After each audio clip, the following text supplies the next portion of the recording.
Okay, Rami, welcome back. If you do hear some background noise, we're doing some work in the house. In the house.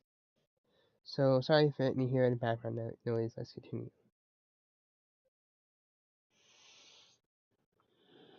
Chapter 31. All right class, Aizawa addressed as soon as everyone finished their training. With that announcement, everyone quickly filed in to stand around him as he gave his speech. You all did well today. I expect to see improvement in the focus areas each instructor has given you before the sports festival. There was a murmur of excitement as there always was when it came to the sports festival, but Aizawa's glare silenced it quickly. As I was saying, he continued. All 19 of you will split up into groups of 3. Since we don't have a round number of students, one group will be allowed a 4th member. But before you jump at the chance, know you will receive a handicap in the race. Aizawa held his hand up once more before everyone tried splitting up into their groups beforehand. Izuku didn't have to look for a group, thankfully. As soon as Aizawa mentioned the group size, Izuku felt one of Shoji's arms and Dark Shadow nudge him from behind. He nodded in confirmation, a smile on his face. It was nice not having to look for a group or being the last one picked. You are allowed to pick your groups. However, don't automatically go for your friends. During the sports festival, you will all be competing against each other, and the more you know about your classmates' quirks, the better. Aizawa's warning went almost unheard and he sighed as he seemed to know that. Get into your groups and I'll explain the stations. There wasn't much Izuku needed to do, but he found Tokoyama's arm resting across his shoulder anyway. A few minutes passed and Izuku looked around to scope out the groups. Aitsa, Ajui, and Urarika formed a group as expected. And it seemed Kirishima, Siro, Ashido, and Kaminari had snagged the group of 4 for themselves. Izuku made a note to keep an eye on Yayorozu's group with Jiro and Todoroki. It was a very strong group and they'd be the hardest competition. The final 2 groups were Aoyama, Ajiro, Hagakure, and Mineta, Kauda, Satu. All in all, pretty solid groups, but the real test came down to the stations of the course. For your first station, your first member will start outside of the building behind me where they will have to use their search and rescue skills to look for a flag hidden somewhere inside, Aizawa said vaguely. There are cameras inside so if you're caught tampering with someone else's flag, you will be disqualified. Izuku was curious about it. At first, he had thought it was some sort of storage building for all the equipment they had brought out, but there were more uses for it if they were able to hide flags. But, it was a good match for Shoji, he decided right away. Listen up, y'all. Mike shouted suddenly, boosting his voice with his quirk. Your second station is a 400-meter sprint. Or more accurately, 2 200-meter sprints with a sandpit leap in between.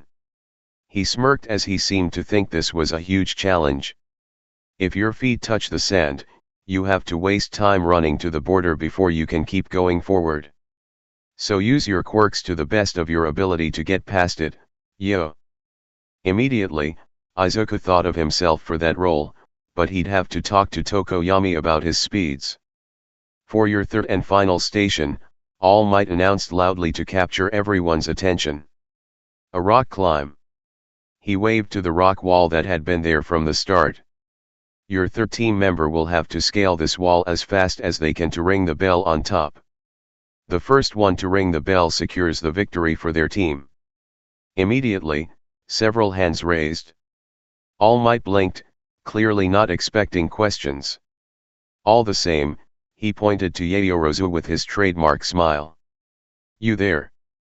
What's your question? Will we be expected to free climb? Or are there harnesses available? Harnesses are available and you will be allowed to put them on before the race starts. All Might seemed relieved that it was a question he knew the answer to. You there? He pointed to Kaminari. So, how tall is the wall? He asked nervously. 18 meters. As more questions were asked, Izuku started thinking. As he thought, Shoji would be the best choice for the search and rescue station. He knew immediately with his float quirk he would be the best for the rock wall. By default, Tokoyami would have to take the sprint. Of course, he would ask the others for their thoughts, but it seemed like this was the best solution. Luckily though, Shoji and Tokoyami were all for his plan. They didn't even fight him on it. They had to split up as the race was being set up, leaving Izuku awkwardly alone by the end of the track. A few of the other groups were still deciding on what stations they wanted to do, but for the most part, they agreed to put their stealth quirk users in the search and rescue station. For the team of four's handicap, they would have to split the 400-meter sprint in half, which would slow them down as the second runner wouldn't have the first 200 meters to pick up their speed. Pretty soon though, Izuku was joined at the end of the track by Yaoyorozu, Kirishima, Ajiro, Uraraka, and Mineta. All of them, Izuku theorized, would have a nice edge when it came to climbing. Well, not so much Kirishima unless he used his quirk to dig his own handholds. And Izuku wasn't sure if they were allowed to break the wall to climb it.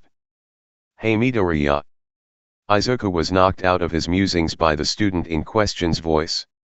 Looking up from where he had been staring at the ground, Izuku saw Kirishima standing nervously. The boy wouldn't meet his eyes and was picking at his nails instead. Yes? Izuku questioned. Kirishima stepped closer and cleared his throat, seeming to gather up some courage. About the USJ Immediately, Izuku's eyes darted around to see if there was anyone else watching. Mineta was talking about something with Yaoyorozu that made her face look like she was sucking on a lemon. Ajiro was talking to Uraraka, motioning to his tail. Looking back to Kirishima, Izuku nodded for him to continue. Kirishima struggled with his words for a bit longer, getting frustrated if the furrow of his brow was any indication. I'm sorry about the class meeting. Izuku flinched at the reminder, eyes immediately going to his shoes. Oh. I mean it? Kirishima implored. After the USJ, I guess I was angry at you when you said you didn't want to go save our classmates. I didn't say that. Izuku immediately interrupted. I said it wasn't a good idea. Not that I didn't want to. His chest tightened at yet another miscommunication. Kirishima, noticing his mistake, immediately nodded. Right. I get that now. The truth is, I've been continuing my therapy session even after the mandatory ones. And it's helped me realize that I was being a really bad classmate to you. Izuku bit his lip hard as he blinked away tears. Why was all this coming out now? Was Kirishima just trying to throw him off for the race? If this is just some ploy to get me to tell you about my quirk. Izuku started, taking a step back. No. No. Kirishima stopped himself, forcibly lowering his voice. No, that's not it. I've been thinking about this a lot. It totally wasn't manly of me to isolate a fellow classmate for something I didn't understand. I made assumptions. And well, you know what they say about those. He tried to joke but it fell flat. I don't want to tell you what to do, sweetie. But he looks like he's genuine. Nana spoke softly as she wrapped her arms around Izuku's shoulders. Izuku knew that. But at the same time, he still felt the humiliation of the cafeteria with everyone's eyes on him as he was rejected by his friends. I need time to think on it. Izuku corrected himself. He didn't need to ask permission to have time to process. Yeah, of course. Take your time. Take all the time you need. Kirishima nodded. I just wanted to let you know that I was sorry for how I made you feel. I'm going to talk to the others too. Let them know that it wasn't okay. I'd really look forward to this tension over the class to go away. Kirishima sighed then, and Izuku felt it deep inside himself as well. He wished he could skip ahead when everything was great and he didn't feel like he was going to cry at the slightest mention of what happened at the USJ. They didn't talk after that as a sharp whistle rang out into the air signaling the start of the race. _______. The entire class watched on in excitement even though nothing could be seen. Everyone was anxious to see who ran out of the building first. There was no sound coming from inside and sadly, it seemed that it was too far away from Nana to peek at before she snapped back to Izuku's side. Eventually, Hagakure charged out of the building with a blue flag in hand. Slapping Aoyama on the hand, she leaned over with her hands on her knees, panting. Immediately, cheers started whooping from Ajiro as he shouted encouragement at Aoyama. Aoyama had barely activated his own quirk, however, as Shoji and Jiro ran out with a green and purple flag respectively. Unlike Hagakure, Shoji slapped Tokoyama's hand and started to jog his way towards Izuku. There was no way he'd get there before Tokoyami. Kaminari, Kauta, and Azui brought up the rear, but Izuku was too busy watching the race in front of him to see who came in first. Aoyama, while he had the lead at first, couldn't maintain his quirk for long. So his quick bursts of speed were evened out by his brakes. Tokoyami ran with dark shadow cloaking his torso. Izuku wasn't sure if there was a benefit to that or if it were for flair. He was fast though. That is until Todoroki started to run. Running really wasn't the best word to use for it, as he just froze the track in front of his and slid across it. At the moment, Aoyama was ahead, but they were all coming up to the sandpit. There were shouts everywhere as people cheered for their team. Ashido used her acid much as Todoroki had. Aitsa of course had his legs. Sato looked to have some kind of juggernaut charge going. The only one without some kind of quirk aid was Tokoyami. However, Izuku watched as their quirks started to get into each other's way. Aoyama, unfortunately, ran out of power right in the middle of the sand pit, leading him to take a tumble and having to run to the border. Tokoyami practically flew over the sand pit with a yell. He stumbled a bit as he landed, but recovered quickly. It was Ashido, Todoroki and Aitsa that were having the most trouble. Ashido's acid was splashing onto Todoroki's ice, causing it to melt before he could slide on, and Aitsa was caught in the aftermath of both. "Come on, Tokoyami. You can do it." Izuku found himself shouting. "Let's go, Dark Shadow." Ashido was another casualty of the sand pit, as her acid didn't provide its own surface to slide on. With her now behind, Todoroki had no trouble rushing ahead. Yaoyorozu even started joining in on the cheering as Todoroki inched ahead of Tokoyami. He wasn't breaking a sweat and Tokoyami was starting to lose his stamina. "You're almost there, Tokoyami. You can do it. Push yourself." Nana's voice was only heard by Izuku, but he knew Tokoyami would be happy to hear it later on. Todoroki crossed the finish line first, slapping Momo's hand. Izuku watched as he bent down and immediately started to melt the ice trail he skated in on. Looking closer, Izuku could see the frost sticking to the back of his hand along with a barely there tremble. This was a race, so, leaving the ice on the track would give Todoroki's team the best advantage. So the only reason Izuku could think for him to be melting the ice so quickly was if he had to. And thinking back to the battle training, Todoroki couldn't protect him from Bakugo's blast because he had overused his quirk. So that must mean he had to balance out his quirk with both the fire and the ice. But they hadn't seen Todoroki using any fire in training at all. Izuku was almost too caught up in his thoughts to realize Tokoyami was rushing up towards him. The bird-headed student's smack was more of a push as he jerked Izuku out of his head to start his own station. "Go, Midoriya." Izuku didn't need to be told twice. Turning towards the wall, he saw that Yaoyorozu was already a fourth of the way up the wall, as she had created some hand crank mechanism to pull herself up. That would be trouble. "Izuku, use your legs. Use your legs." Nana suddenly told him. "Use one for all with your legs." He didn't have much time to process what she had said before he left the heat and power building in his legs. It wasn't near as much as when he was training with Aizawa, but he knew immediately that it would give him a level playing field. And he didn't have much time. The others were closing in as well. Crouching down, Izuku risked just a little more power behind his thighs. Yaoyorozu was reaching the halfway point. It had to be now. Taking a steadying breath, Izuku jumped, releasing the built-up power as soon as he felt his legs leave the ground. There was a split second before it released and he had to clench his jaw when a throbbing ache settled in the muscles. But it worked. He shot up like a rocket until he was right on Yaoyorozu's heels. Izuku reached up and latched onto the handholds of the rock wall so that he didn't fall back to the ground when the momentum ceased.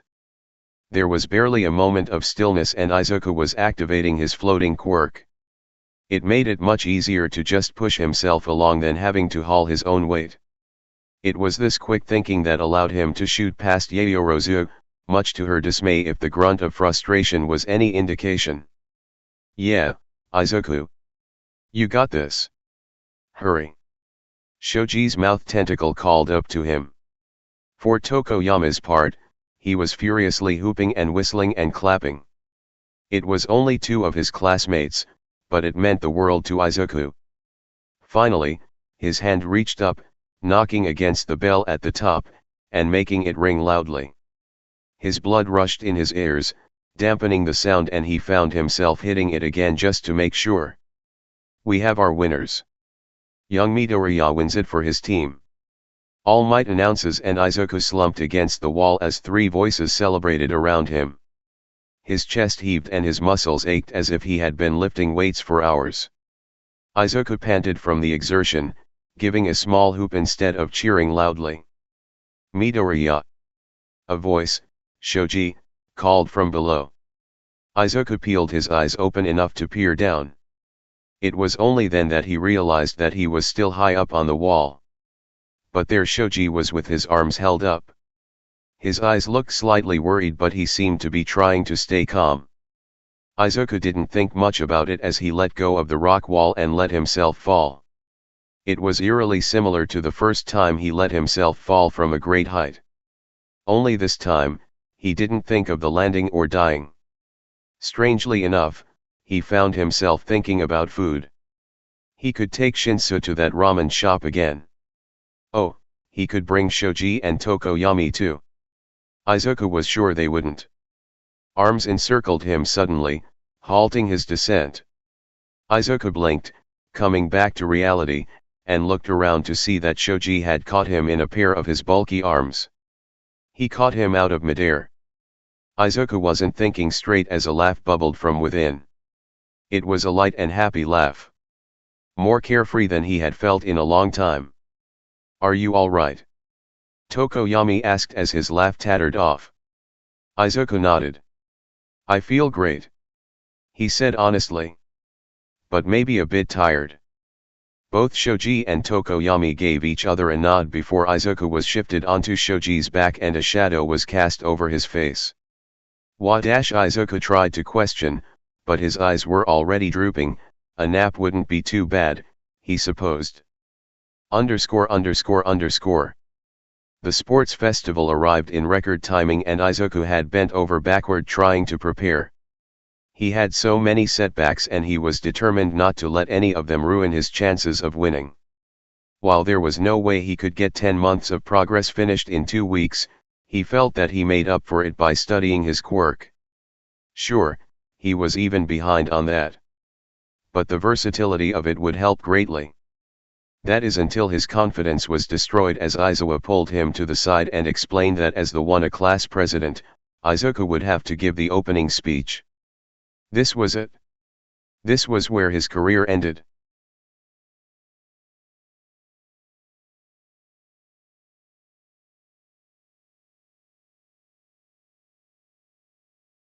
Chapter 32, Opening Speeches. Izuku had tried to convince Aizawa to let Yaoyorozu do it instead of him. She was the better speaker, he reasoned. But Aizawa shook his head. "I can't. It's not up to me. The school board decides who gives the opening speech every year. Not only were you number 1 in the hero course entrance exams, but you're also class president." "But I can't do it. I'll choke or say something stupid or I won't shut up." Izuku ranted before Aizawa placed a hand on his shoulder. "Kid, I know you're worried. Which is why I'm telling you now instead of waiting until the day of. I'm giving you time to prepare your speech. And I'll even look over it for you. That way, all you have to do is memorize it and present it. Aizawa pulled Izuku into his side with an awkward hug. Izuku knew this wasn't something he would usually do, which meant he learned it for Shinsu. Something about that calmed his racing heart even the tiniest little bit. Still, Izuku found himself shaking nervously. Can I give the speech with my eyes closed? Or you could use those glowing eyes. It'll show off your quirk to the heroes watching and it obscures your vision. That was actually a really good idea. It took a whole week for Izuku to be ready. Not that he was writing the speech the whole time. He finished writing the first day. The other 6 days were for him to rehearse it constantly until he knew it backward and forwards, inside and out. He had obsessed over it so much that even Nana was tired of it, though she won't tell him. But there were times when he was alone that he would practice it under his breath and he found her following along effortlessly. I'm sorry, he muttered, embarrassed as she caught him for the 3rd time on the walk to UA for the festival. I'm just really nervous. Don't worry, sweetie. You'll do great. Nana assured him. Just breath. Relax. Have fun. She was right, of course. She was always right. Izuku made his way into a side entrance opened specifically for the students so that they didn't get caught up in the press swarm at the front. There were a few other students there as well, making their way to the locker rooms before they went to the arena. Izuku was glad they weren't allowed to use their prototype costumes, seeing as how his was still destroyed and he wouldn't know how long it would take before it was fixed. As he entered, he saw that he wasn't the only one there. There were a few other boys in the locker room changing out of their uniforms and into their gym outfits. Ugh. I don't see why they made us wear the regular outfit if we're just going to change into these all day. Kaminari whined as he pulled at his tie. They want us to seem unified. Duh. Kirishima smiled as he put on the gym shirt. Did you see the press outside? I bet we look super manly on the footage. Izuku tuned out the talk as he went to his locker and started to strip. Unconsciously, he started to recite his speech once more under his breath. Hey, Midoriya. Kirishima called over. Good luck on the speech today. I heard it was going to be you from Yaoyorozu. You're gonna do great. Izuku sighed heavily. Thanks, Kirishima. I hope I can just make the speech without messing it up. I'm nervous. Kirishima hummed as he stood up and walked over. You'll be fine, brother, plus, it's only the first one. All the other classes have to come after you. That did help him a bit and Izuku found his shoulders relaxing just the smallest amount. You're right. I need to calm down. That's the spirit. Kirishima gave him a pat on the back before going back over to Kaminari. After 30 minutes everyone had changed and loaded up onto the transport vehicle that would take them to the arena. After that, they were taken into a waiting room with plenty of tables and a few drinks and snack machines. The arena was mostly empty then except for the pros milling about. It sure was a lot of waiting though. Even Nana was restless as she complained that it never took this long when she went to UA. Pretty soon, however, they were allowed to leave and taken to the entrance tunnel of the arena. Izuku didn't recognize the woman leading them, but then again she wasn't in a hero uniform. Alrighty. You kids wait here until your class is announced and make your way to the stage. No running though, she advised. Think of it more as the dramatic strut you see in movies. Once everyone is around the stage, our referee will start the opening ceremony and you can go from there. Good luck everyone. She left soon after and the tunnel was filled with excited chatter. Tokoyami and Shoji kept up a gentle dialogue around Izuku, not expecting him to join in but helping to keep him from his thoughts. They were great like that. Alrighty. Present Mick's voice flooded in through the speakers. The starting monologue felt like torture for Izuku because it was different every year and there was no way to know when it would end. Now let's hear it for our first years in Class 1A. The hero announced, and immediately his classmates started exiting the tunnel into the outrageous applause of the now full arena. Izuku had no choice but to follow. His legs felt weak, but Shoji raised a smiling tentacle to him. "We're going to be great," Izuku hoped. The time for his speech came way too soon. Now for our first year address by Midoriya Izuku of Class 1A. The applause was enough to make his ears ring, and he had to watch his feet to make sure he didn't slip off the steps. "Activate those eyes, sweetie." Izuku did, and was relieved to see the entire arena fill with the orbs of souls and not the faces of people. But there were still so many. So many souls. So many shapes. So many sizes. He couldn't fathom what any of them meant. But then his vision was obscured as Nana stepped in front of him. He looked up at her face as she smiled down at him. "Deep breath now," she instructed, and he followed. "Repeat after me." He cleared his throat, hands clenching by his sides. The sports festival, as we all know, is arguably the most watched sporting event in the world, she said gently, and Izuku realized she was reciting his speech to him. Nervously, he copied her words. "Every year, third-year students participate in their final sports festival. And every year, first-year students participate in their first sports festival. And as an avid watcher of this event myself, I feel I speak for my whole class when I say that those are very big shoes to fill." Izuku realized this was much easier than he thought. He wasn't talking to the crowd. He was talking to Nana. Nana knew this speech. Nana, who would never judge him. A gentle smile started to pull at his lips. "It's hard, as first years, to come in and stand out when we feel that we are in the shadow of our upperclassmen. But I'm here to say that we can and will stand out to all of you, and all the pros in the stand and the people sitting at home today. We aren't just 15 and 16-year-olds going to high school. We are the future of heroes. We are students of UA." Izuku's hands came up to grip the microphone stand as confidence started to flood his voice.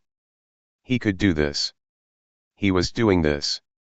"We are Class 1A. And we will stand out to all of you.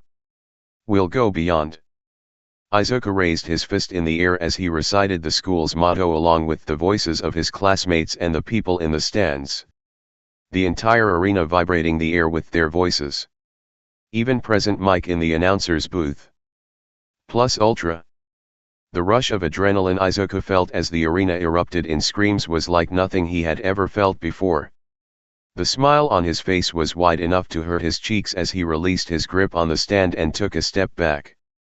"Well, that'll be a hard speech to follow," Midnight said into her microphone. "Let's give it up for Midoriya Izuku from Class 1A." Izuku stepped off the stage into the crowd of students. Many of them patting his shoulder as he joined back with Shoji and Tokoyami. "Wow, Midoriya.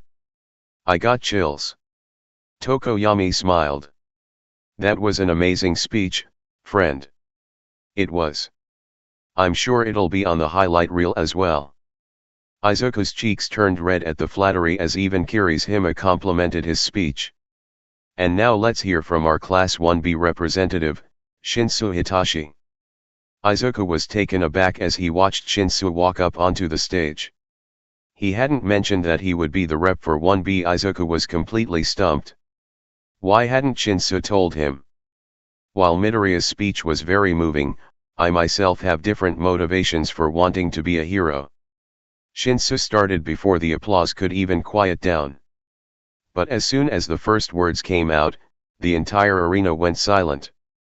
Shinsu paused a moment, letting the silence stretch before continuing. "I would love to become a hero and save others, but my true motivations are more selfish than that. I want to be a hero to protect those I care about. My friends, my family, my peers.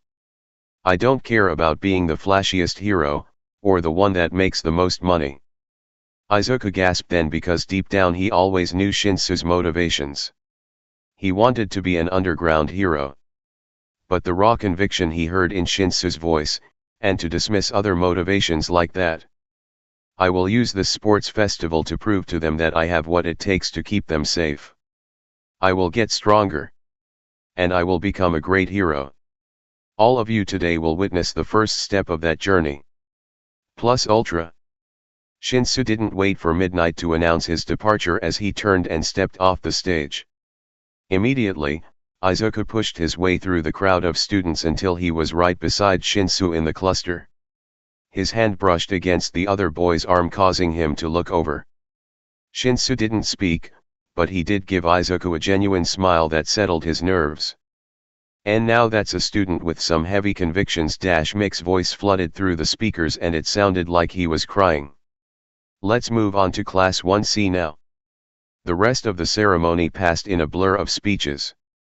Not to say that any of them were bad, but after Izuku's and Shinsu's the ceremony needed a welcome baseline.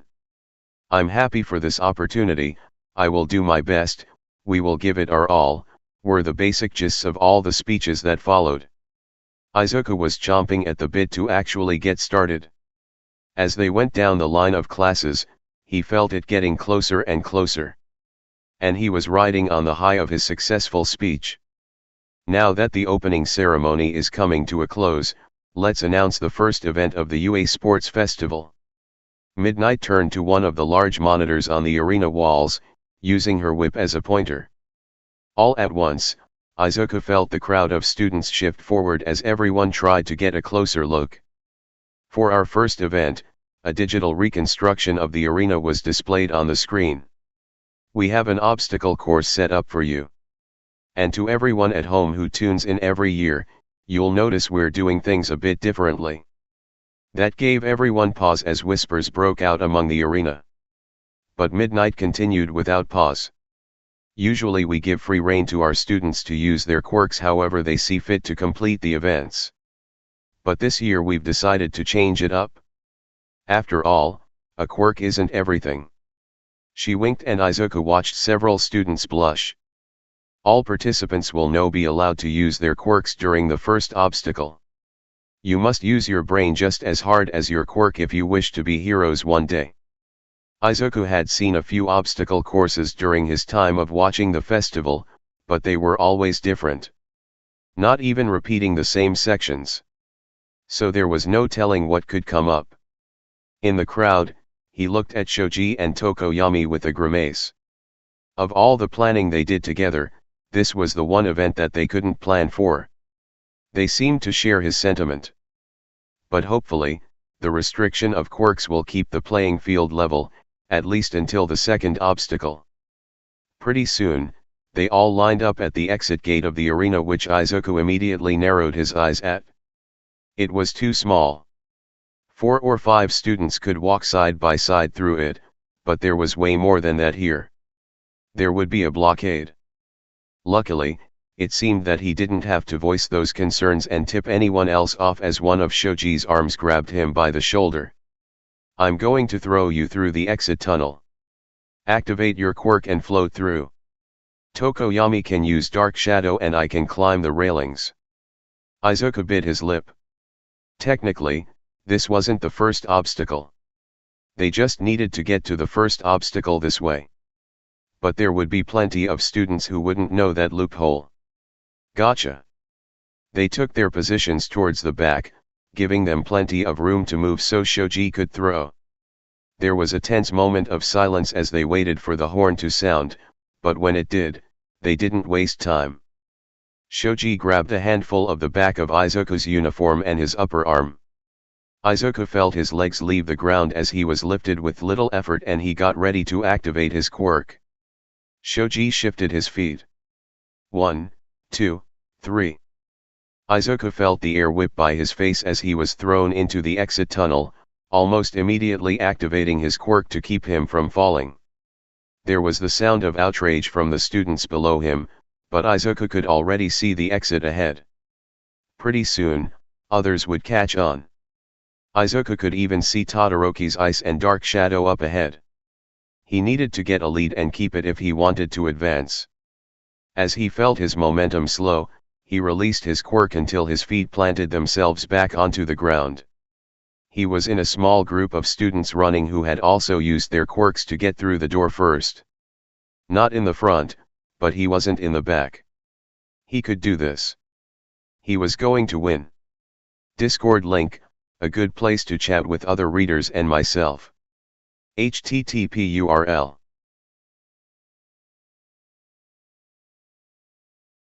Chapter 33, The Obstacle Course.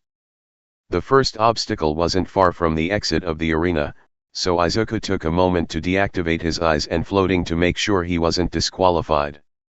Thankfully so, of course. As soon as he and the small crowd of students came to the obstacle, a few of the students started to run across it. From what Izuku could see, there were several stationary robots with turret guns attached. Suddenly, a loud boom caused Izuku to flinch harshly. A wave of sand shot up into the air a split second before another student hit the ground beside him. Ah! The student groaned as they rolled over and slowly stood, grasping their ribs. Paintballs and mines.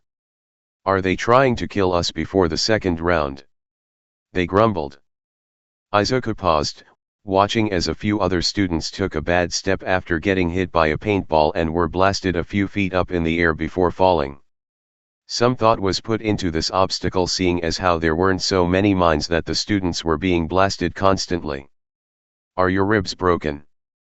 Izuku asked worriedly. He'd never encountered paintballs before. The student gave him a weird look before shaking their head. No. It just smarted a bit. At worst I think it may be a bruise. They raised their shirt up and Izuku could see that there was a small red circle on their side, but no bruising. I think the thing we have to worry about the most is the mines. With that, the student headed out once more, this time, being careful of where they were putting their feet. Izuku took a look behind him and mentally cursed as he saw several groups of students already making their way over. He'd have to move quickly now. Taking the first step was nerve-wracking. And so was the second as yet another student set off a mine. He had to find some balance between being quick and being careful. Do you want me to scout ahead? Nana asked. I can't use my quirk, Izuku said immediately. It would be unfair. Not like anyone would know, but he would. He'd know. He wouldn't cheat. He wasn't paying attention as something impacted his back making him yelp. It was a stinging pain that almost knocked him off his footing. But he stayed firm. Not wasting any time, he charged ahead. He risked a second from glancing at his foot to see where he stood in the running, and from what he could see there were at least 10 students ahead of him. But that was all right. Because he could see their tricks. One student from 1B was kicking the sand around with every step. Sometimes it would dislodge a mine and move it off to the side. It was really obvious, but he was pretty far ahead. Rather than doing that, however, Izuku settled for following in his footsteps, using the same path that he did. Now all he had to worry about was the paintballs. That was a problem in itself because there were more robots as the trail went on. And there didn't seem to be a way to avoid them or block their shots. Unless Izuku immediately stopped his trek as his mumbling took off. One mine doesn't have that much firepower inside of it seeing as how it's just meant to knock us around. But if I were to get a large amount of them near one of the robots, I could potentially destroy one giving me some of the wreckage to protect myself against the rest. Anything you do though would help the students behind you. And you have to use the time to gather all the mines. Nana encouraged his thinking. But that student walking ahead, Izuku dropped down and picked up a round case with a small button on the top. They disturbed plenty already. All I have to do is be careful and collect them from the kicked sand. Just like that, Izuku started rooting through the sand, picking up 1, 2, 5, 10 mines at a time. And it was great as one of the robots was locked onto a different student. He snuck up behind it and gently stacked all the mines under its platform before scampering back to the safe trail. "How are you going to detonate them?" Nana asked. That was the easy part. Finding a final mine, Izuku raised his arm right as the robot turned and aimed its barrel at him. He quickly threw the mine at the pile, harshly, all the care from before gone as he heard the robot fire. The stinging pain impacted him right in his stomach, causing him to fall over as the wind was knocked out of him. But on the ground was the best place to be, as a large boom shook the ground, sending sand flying everywhere. Izuku stayed on the ground a bit longer, covering his head as he heard the sounds of metal thumping against the sand. Luckily, the robot was mostly hollow and made of some lightweight aluminum and only set off a few mines around the area. When Izuku got the all clear from Nana that it was safe to uncover his head, he quickly stood and found a sheet of the broken robot's base to use as a shield.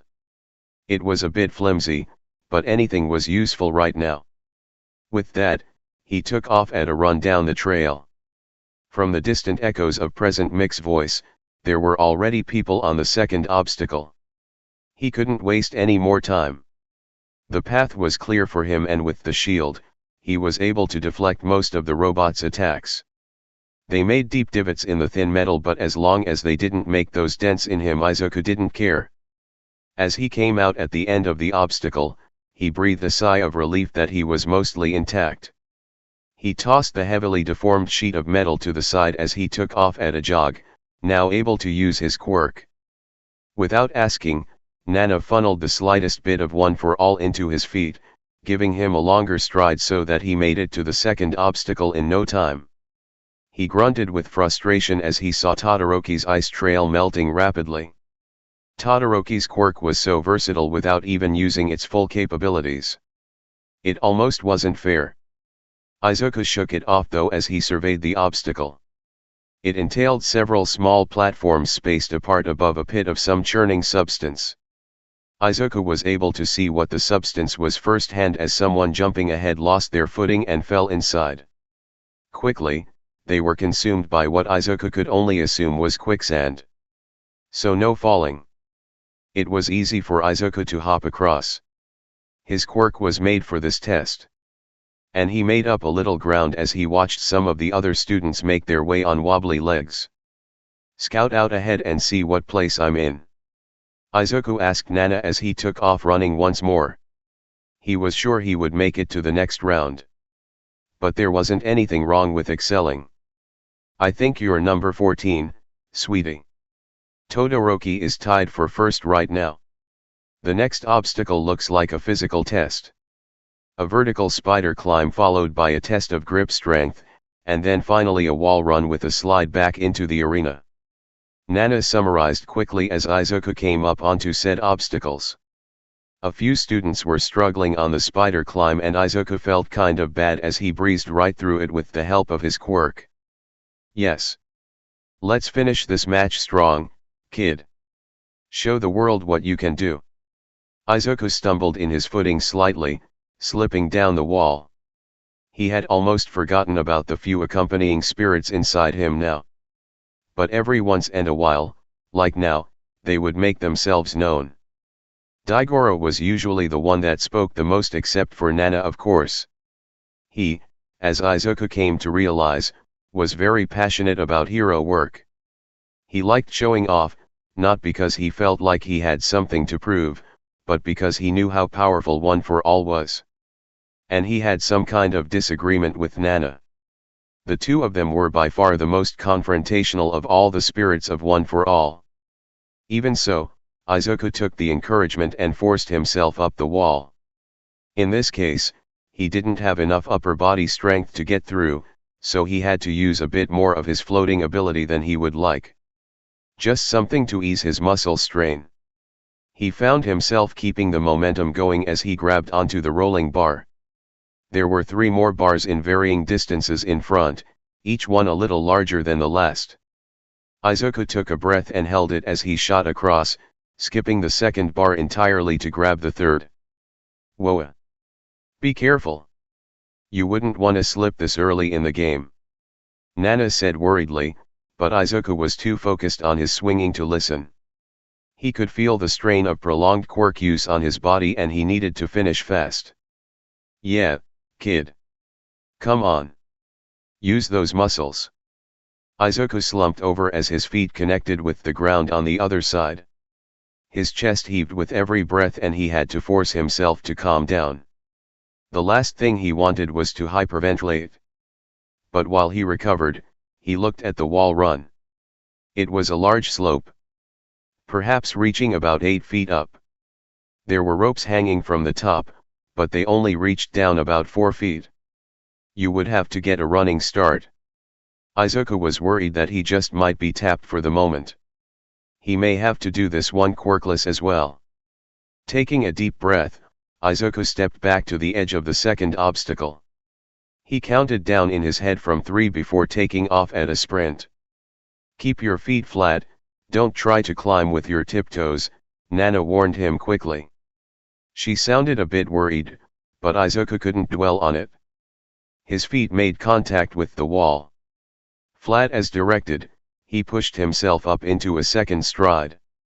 His thighs burned with effort but he reached up towards the rope. His fingers were barely inches away. Against his better judgment, he activated his quirk again. His third stride up the wall was enough to allow himself to grab the rope. Deactivating his quirk just as quickly, he gripped tight to the rope. Izuku couldn't stop. If he stopped, he would just get too tired and fall back. One hand over the other, he pulled himself up. He was so lucky that his shoes were gaining traction. This would have been impossible otherwise. As his fingers brushed the edge of the wall, Izuku activated his quirk one last time. His arms shook while he pulled himself up a bit gracelessly. Reaching up with his knee, Izuku was able to pull himself over the edge and into safety. You're so close, sweetie. Nana encouraged him, and Izuku could feel her warmth nudging him towards the slide. Right. This was meant to be the easy bit. Izuku crawled more than he walked to the slide, shoving his legs down first, he took off. The slide was more of an incline made of one plastic material. They must have waxed it seeing as how he could easily slide down the angle off it. There was a brief moment of darkness before the lights of the arena shone on his face. His feet skidded across the turf as Present Mic's voice boomed in his ears. And here we have Midoriya Izuku from Class 1 coming in 14th in our first event. There was a wave of applause as Izuku forced himself up onto shaky legs to walk to where the other students were gathering. My, he looks like he's run a marathon. We can only hope he keeps his stamina for the next 2 rounds. Izuku rolled his eyes slightly at that. He doubted the next round would be as physically taxing as this one was. After all, there were the 1v1 matches that UA had as the last round every year. It wouldn't make sense to tire out the competitors early on. Even so, he accepted a paper cup of water and a small baggie of orange slices being handed out by a few attendants at the center of the arena. He wasn't the only tired student as several others laid sprawled out on the turf. He took a seat as well, stretching his legs out in front of him to keep them from cramping up. As he drank his water and ate his oranges, he looked over the other 13 students who made it. Todoroki was standing as passively as always with a similar cup in his hand. He was staring at the scoreboard rather than the video feed of the other students still in the course. Or maybe he was just staring off into space. Further away still, Izuku saw a flash of ashen blonde hair that caused his heart to tense up in his chest. Bakugo Katsuki was almost impossible to mistake. The boy was just as loud with his presence as he was with his quirk. And the glare he held on his face while downing a whole bottle of some kind of juice was a dead giveaway. What was he doing here? Last Izuku had heard from him, he was on a 3-day suspension after the battle training. But come to think of it, that was so long ago. Even before the USJ attack. Izuku couldn't believe it had just slipped his mind. Bakugo had been a focus in his life for as long as he could remember, so to see that he had just so casually forgotten about him was odd. He had been allowed to compete. But why hadn't he been in class? Why had Izuku not heard anything about what happened to him after he was suspended? Something was going on, and he wasn't sure if it was a bad thing or a good thing. He saw plenty of other Class 1A students as well. Itsu was there pouring water onto his legs, making steam rise into the air. So was Kirishima, which surprised Izuku. Izuku figured that the fact that he wasn't allowed to use his quirk in the first obstacle would put him at a severe disadvantage. He couldn't just charge through haphazardly. But apparently, he had some kind of trick up his sleeve. Good for him. The rest of the group was made up of 1B students without a single student from another class in sight. It was almost disappointing. The restriction of quirk use in the beginning was to give a chance to the other students who didn't get hero training. He hoped there were a few more who made it through than in previous years. Izuku finished his water and oranges before going to stand and dispose of his cup. His legs felt a lot better, and with some time to replenish his energy, he should be in tip-top shape for the final round. After the recovery period, they were allowed to leave and go back to their waiting rooms to rest while the second and third year classes had their first rounds as well. Izuku was looking forward to the second round.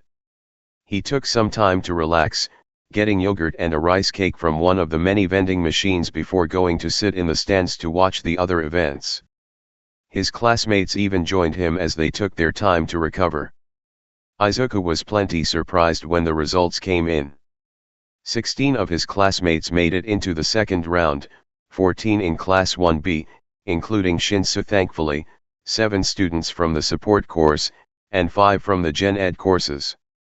It was actually a much more diverse spread than years previously. But he still couldn't shake the thought of Bakugo suddenly being here. "Hey, Kirishima," Izuku asked before the third year event started. The red-haired student turned quickly, seemingly shaken from his thoughts. "Huh? Yeah, what is it?" he answered. "When was the last time you saw Bakugo?" "Before today." Izuku bit his lip nervously. Kirishima thought for a moment. "I saw him leaving campus about a week ago. But before then, nothing. I just figured they were finally letting him back to class, but when I called out to him he ignored me. And then he never showed in class." Kirishima rubbed the back of his neck as a red tinge stained his cheeks. "I guess I just kinda forgot about it in the sports fest hype." Izuku nodded. It still made no sense. But there were now a few more puzzle pieces. The third year event went by quickly but no less entertaining. And all too soon, the announcement for the second event for first years started. They were all hustled back down to the arena. Well, the 42 that advanced. Izuku stood nervously amid the crowd then. "You all went above and beyond in the first event," Midnight announced, pointing her flag at them. "But now it's time to go even further beyond. We've tested your strength and endurance, now we test your mind."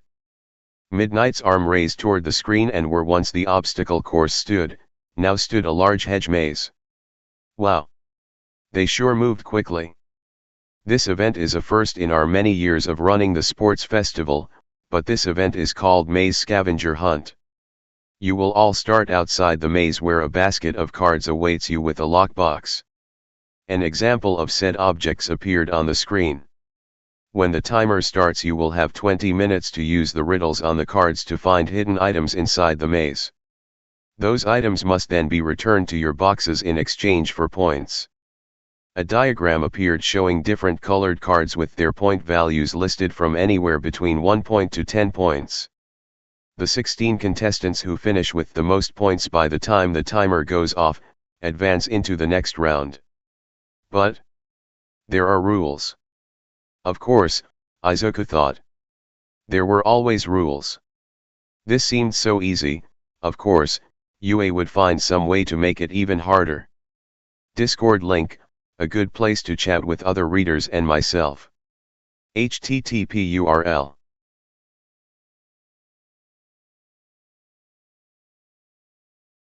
Chapter 34, A Maze of Riddles.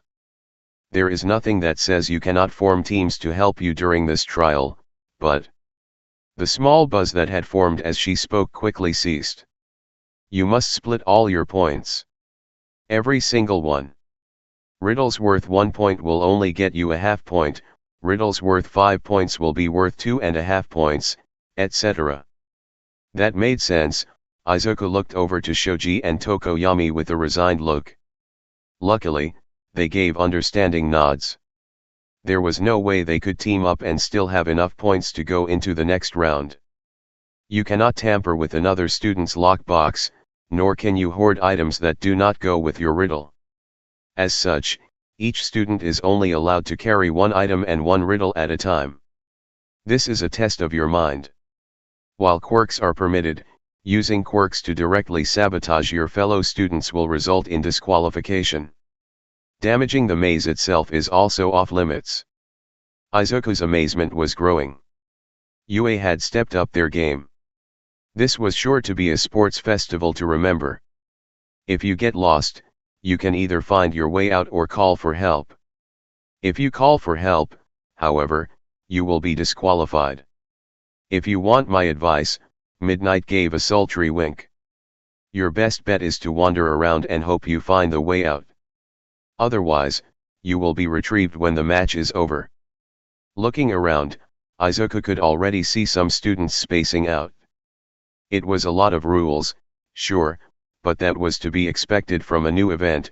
Even still, Izuku couldn't understand why someone would just tune out important information. All items must be inside your lockboxes for your points to count. If you still have the item in your hand when the timer runs out, that item will not count. And for our first place contestant, a time penalty will be applied to give everyone else a slight advantage with this round.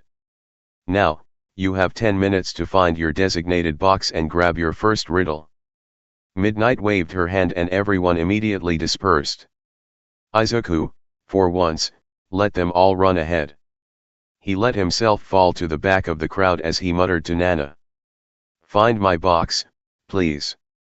Already on it, sweetie. Activating his eyes, Izuku could see Nana floating away towards the lines of boxes. Izuku looked over the basket of riddles.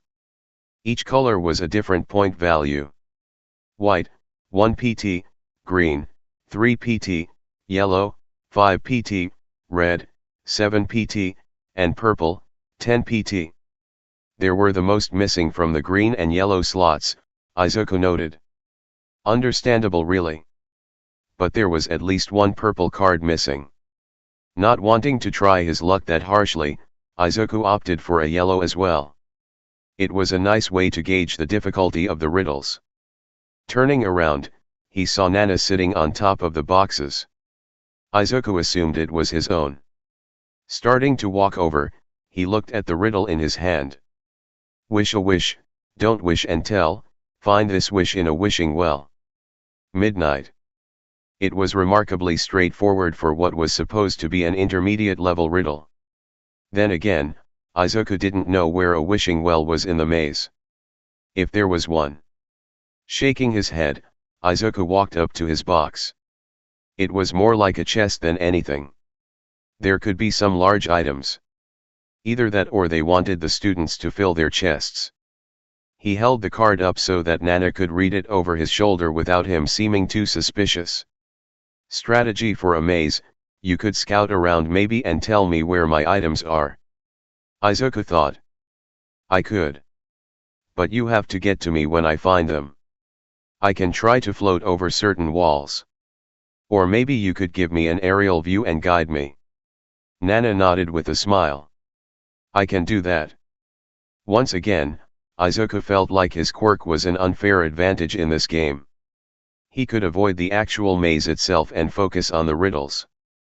But what about Shinsu? Without a physical-based quirk, Shinsu probably couldn't even explore the entire maze before time ran out. How was that fair?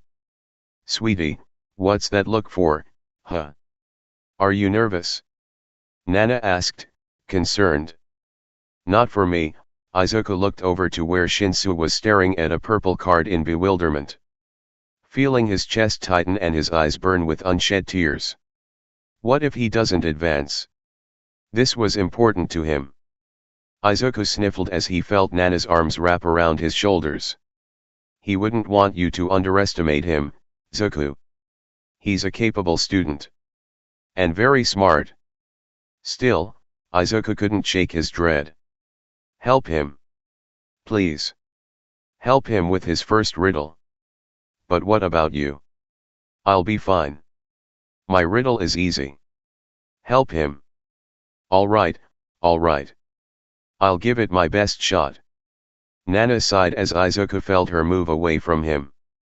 And the dread he felt building in his stomach faded away slightly. 1 minute left, students. Midnight announced, and there was a last-minute rush of students running to their boxes.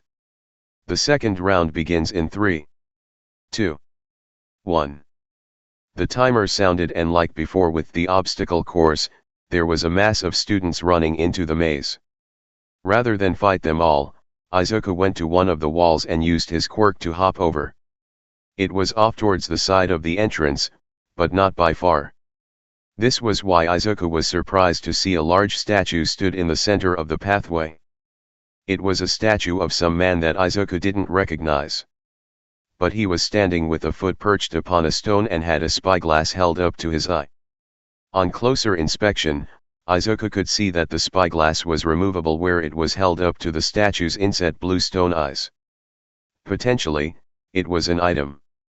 But the rules stated that Izuku couldn't take it unless he thought it was for his riddle. Clearly, it was not. Izuku didn't waste much more time as he ran off deeper into the maze, looking for some kind of wishing well, where he would find a wish inside, hopefully. There were shouts all around as people tried to orient themselves with their classmates. Quite a few from 1B were using this strategy. Dead end. Someone shouted off to the right, followed by a call of "heard" from the left. Smart. Using his quirk slightly, Izuku rose above the wall of the maze. Then, slowly, he tested his weight on the wall to see if it could support his full weight. It was a little hazardous, but if he moved fast enough, he could get around nicely. Running along, he heard the offended gasp of several other students. Is that even fair? I don't think that's against the rules, but it seems like cheating. I want up there too. Izuku forced himself to press on, finding a wishing well relatively quickly with this new vantage point. It was in a large circular area, but it wasn't the only thing there. Izuku could see another student rushing from the well to a long table. Jumping down, he walked over. I need to use the well for my riddle, Izuku said awkwardly. Do you mind? The student scoffed, barely giving him a look. Wait in line. I need the water for my riddle. Looking down, Izuku could see the table they were using was made of glass and hollow on the inside. There were 2 holes in said table, one of which they were pouring water into. The student had placed several red blocks into slots that controlled the water flow. They needed to use the water to push a small red ball through to the end, but the water was quickly drained out through the legs, meaning they had to keep filling up their bucket and coming back. Did you happen to find anything inside the well when you started? Izuku asked hopefully. The student, significantly shorter than Izuku with fiery red hair and green eyes, huffed.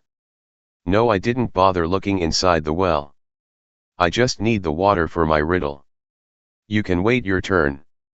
Holding his hands up, Izuku backed off. He just needed to be patient, it seemed. But there was no time to be patient. Another minute passed and Izuku took off towards the well. Without a second thought, he jumped inside.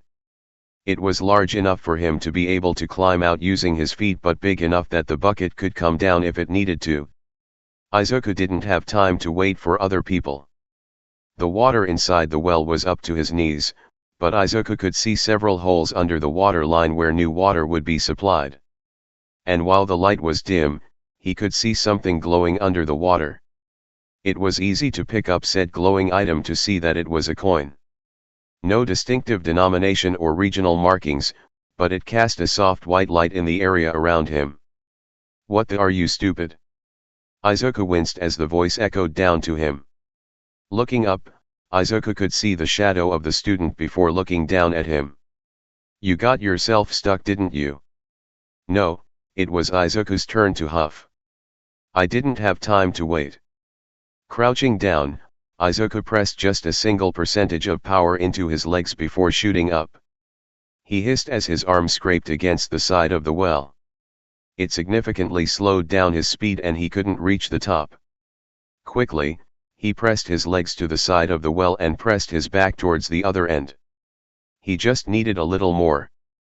Well, I don't have time to wait either. Here. Toss this down. The student said as they dropped the bucket in. Fair enough, Izuku sighed. As the bucket reached him, Izuku passed it on down the well and started to shimmy up the walls once more. By the time he made it to the top, his arms were shaking and his breath was coming out in rough pants. He needed to calm down. But first, he needed to get out of the well. He activated his floating just the smallest amount to tip himself over the stone edge of the well, thankful to finally be on solid ground. Splash me with water, he groaned with his eyes closed as he lay there on the ground. The student just scoffed. Fat chance of that. I need this for my riddle. They stepped over him and made their way back to the table, barely giving him a second thought. Fair enough. Izuku didn't dwell long. Almost immediately after, he pulled himself up off the ground and started a slow jog back to the entrance. Izuku noted that a few other students were milling about, putting items in their box, grabbing another riddle, and some running back into the maze. As soon as his feet touched outside of the maze, Present Mic's voice rang out through the speakers. Whoa! It looks like someone took a dip. I hope it paid off for him, he's going to have to deal with that for the rest of this challenge, Present Mic narrated, causing Izuku's face to heat up slightly. He didn't let this bother him too much as he followed suit with the others and put his item into his chest. On the scoreboard, his score jumped up by 5 points. It put him in 4th place, but there was no time to stop now. Even as he made his way to the riddles, students were making their way out. Without a second thought, Izuku grabbed one of the red cards and rushed back into the maze. 6 minutes had passed already. He needed to pick up his pace. Blah blah blah, something about destiny. Find a way to unlock it? Eraserhead. So the riddles were made by more than just midnight. Izuku sighed. And of course, Mr. Aizawa would be so vague. At least midnight had told him where to find his item. Izuku was looking for a key, he knew. It was a cliché quote rather than a riddle. But he didn't know where or how large the key would be. He came across a gazebo-type structure with 2 brass statues inside. Paying them no mind, he instead used his quirk to jump up onto the sloped roof, hoping to get a better view of the maze. Izuku, sweetie, we may need some help. Shinsu's getting frustrated and I'm not sure where to even look for this thing. Nana's voice rang in Izuku's head. What's his riddle? Heroes always get remembered and legends never die, but the scope of a great man lies in what's behind his eyes. Nana read. I think it means brain, but we haven't found anything that could fit that description. It seemed like Shinsu wasn't the only one that was getting frustrated. Izuku could relate. This test was hard on all of them. They had to have almost perfect recall skills no matter where they were. They had no idea if anything they saw could relate to their next riddle. Great man. Great man. Hero. I haven't seen any hero items out here at all. Not even references. Izuku bit his lip as he looks around frantically. Heroes get remembered. They have statues and merch everywhere, even museums. Hard to believe they squeezed a museum in this maze, Nana noted. And you said you couldn't see any merch.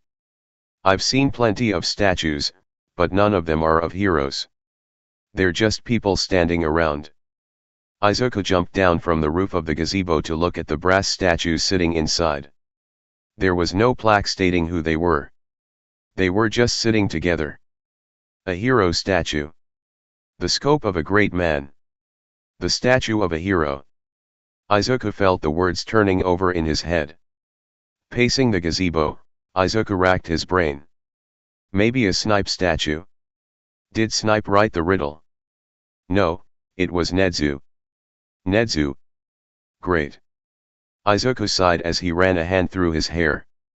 A statue with a scope. But he scope of a great man, it's not talking about heroes. And like a ton of bricks, it hit Izuku. It was so obvious he felt like smacking himself at taking so long. He'd seen the statue right when he came it. There's a statue at the front wall of the maze. It's a man holding a spyglass. His item is there. You're a genius, sweetie. Let me tell Shinsu. Izuku's smile widened as he continued walking. It wasn't his riddle, but he solved it anyway. That accomplishment made him feel a little better about his riddle. Hopping back up onto the wall of the maze, he took off again. There were many students around and so many different stations. Izuku could see small games being played all over. But the stations all had a clear theme. One looked like a circuit board that a pink-haired student wearing goggles looked to be breezing through.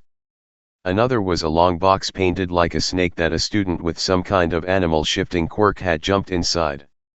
None of it looked like a box or a key. We're at the statue. Nana updated and Izuku nodded but did not verbally reply. Eventually, Izuku found it. Almost the farthest from the entrance as possible was a large ornate door and a small pedestal with a box. Dropping down into the area, Izuku went straight for the box. However, he was filled with despair as he saw that the box was full of keys. To the brim. Izuku let out a loud groan as he went up to the door. It was very underwhelming up close. The door was fancy, but it was just a door on a frame. It was locked, of course. But it didn't go anywhere. In a way, the test was exactly like Mr. Aizawa to create. Izuku could spend however long it would take trying every single key, or he could narrow down his options by studying the keys and the lock themselves. Sticking his finger inside the lock, Izuku felt only a cold protruding piece of metal. No spindles or dials at all. Immediately, he dug around the box and tossed out any key that looked like it belonged on a normal key ring. That left about 20 keys left. He then started throwing away any key that was thinner than his finger. Because if his finger fits into the lock, the key should too. He was now down to 7. Oh yeah. Present Mix voice yelled. Half your time is gone, yo. Better pick up your pace if you want to advance. It was then Izuku stopped looking at the keys and just started trying every single one. Logically, he wouldn't have to try all 7. It wasn't a solution Izuku would think for Aizawa to try, but he didn't have time to waste. He was far away from the entrance and when he makes it back he'll have 12 points. Izuku wasn't sure he could finish the third riddle in time to make more points. As such, he nearly jumped for joy as he felt the third key click into the lock and turn smoothly. The large door swung open in an almost anticlimactic way. But he didn't care. Instead, he jerked the key out of the lock and took off at a sprint towards the entrance of the maze. He barely thought to jump back on the wall to save some time. Izuku, that wasn't the right item. Nana's worried voice nearly caused him to careen off the wall. It wasn't right. He didn't get the points. But Izuku was sure he had the right statue. What did he take? Was his immediate thought. The spyglass. Was that not the right item? No. Izuku grabbed a fistful of his hair as he ran. The scope of a great man lies in what's behind his eyes. Behind. He needs to take out the eyes. Izuku only thanked the fact that he came in 14th in the last round. Most of the attention would be on the top 10, meaning he didn't have to worry too much about people seeing his rantings to Nana. Okay. I'll take him back. Nana said, stressed. Izuku made a mental note to apologize to her later. Jumping over the last wall, he saw he had 7 minutes left to get another riddle and solve it. No pressure or anything. Practically throwing his key into his box along with the coin, Izuku spared just a moment to look up at the scoreboard.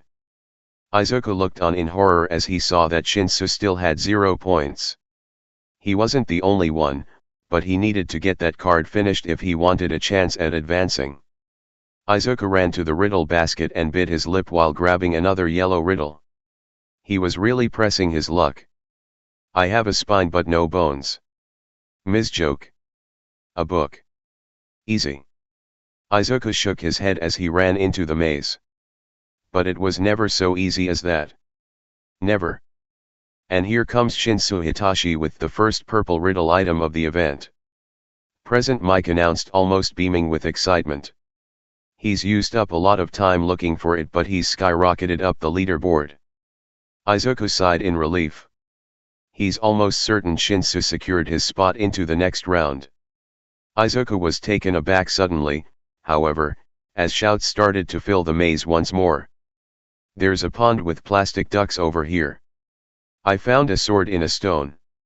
Anyone need a toolbox? People were getting desperate for points. Going so far as to give away their position in the hopes that they hear someone with their item. This could work in Izuku's favor, he realizes. So when he ducks into the nearest opening and sees a small park setting, he shouts, "There's a park here." Almost immediately there's a body launching over the side of the maze and landing in front of him. Except, rather than falling, the body bounces like a ball and recovers quickly. Thanks. The student says before grabbing a fistful of the wood chips that covered the ground and going to take off. Have you seen any books? Izuku asked quickly. There's a whole freaking library somewhere that way, the boy shouted, waving his arm in the direction of the back of the maze but not clarifying. Just great. But it was a lot more information than Izuku had in the first place. So he does his usual leap onto the wall of the maze and starts sprinting towards the back of the maze. Get those legs pumping. You have 5 minutes remaining. Izuku did not need the reminder. Especially as another minute passes and Present Mike speaks again. 4 minutes, listeners. Luckily, he found the library. It wasn't much of a library. More like a few tall shelves stacked with books. And seeing as how the riddle didn't specify what kind of book, Izuku just snatched a random one off the shelves and started to run back. 3 minutes.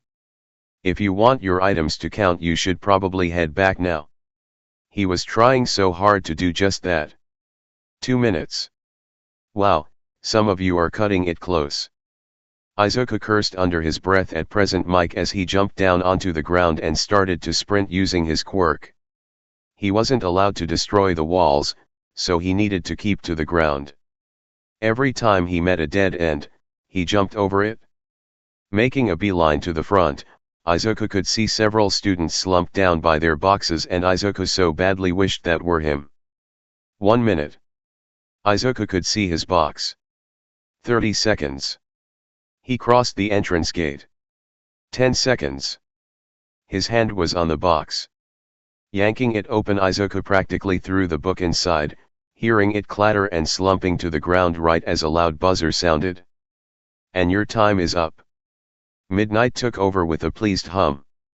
You all did very well out there, but there are only 16 slots.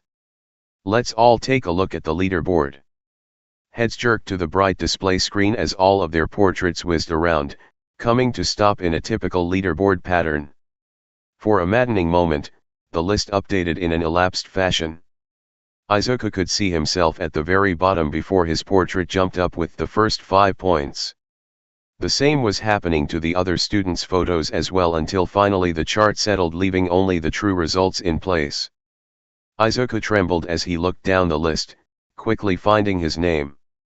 Immense relief caused him to place a hand over his racing heart before realizing that he still needed to look.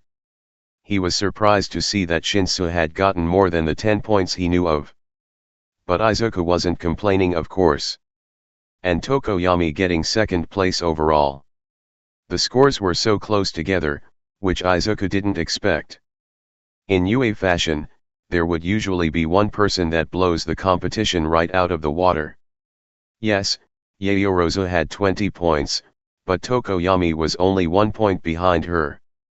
And Shoji made the top 10 as well. Woo! Look at us. Daigoro cheered suddenly, causing Izuku to flinch at the surprise. We keep this up and we'll crush the third dash. His voice cuts off suddenly and Nana's warmth engulfs Izuku's left side in a weird feeling of comfort.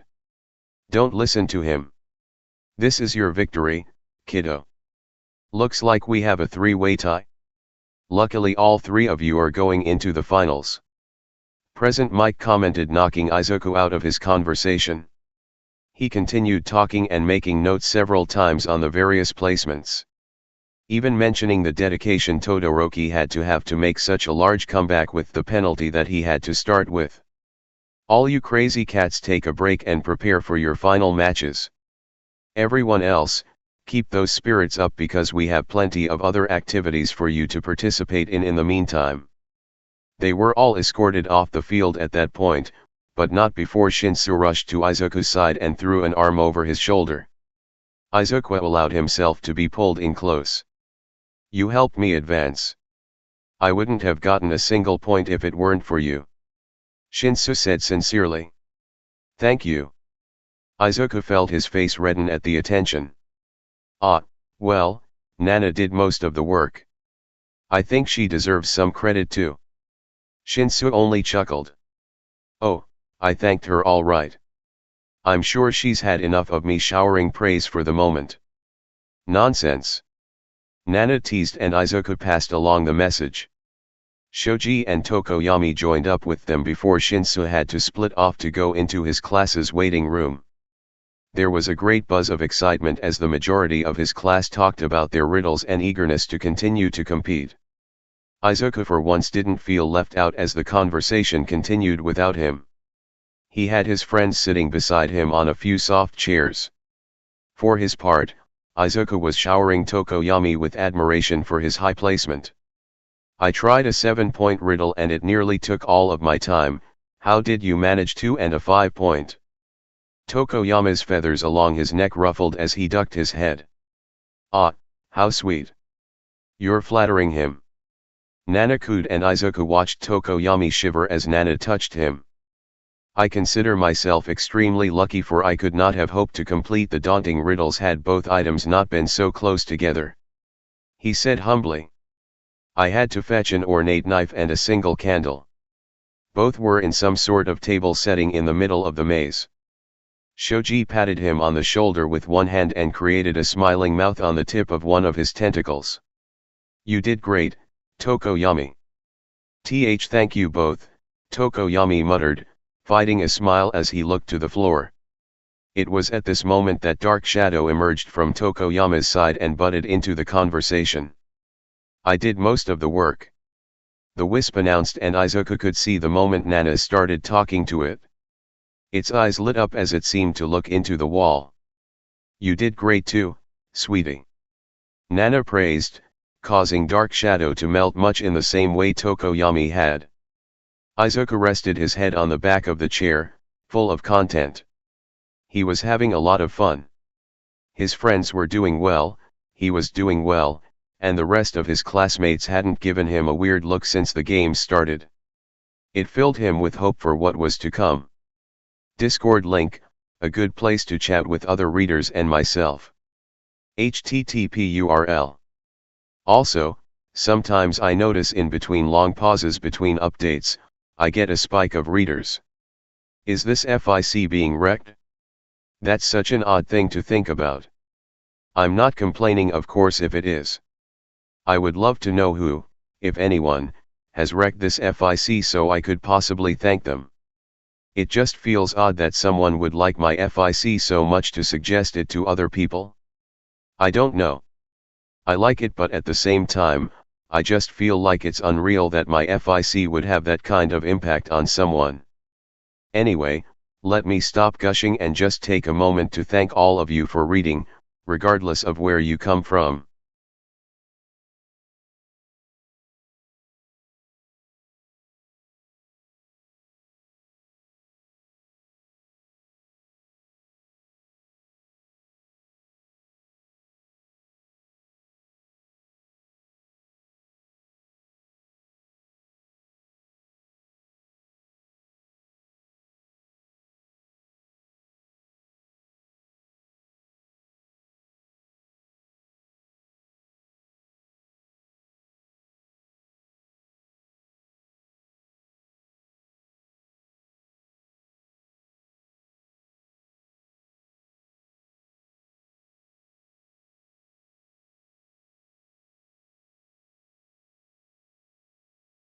Chapter 35, 1v1 Fights Part 1.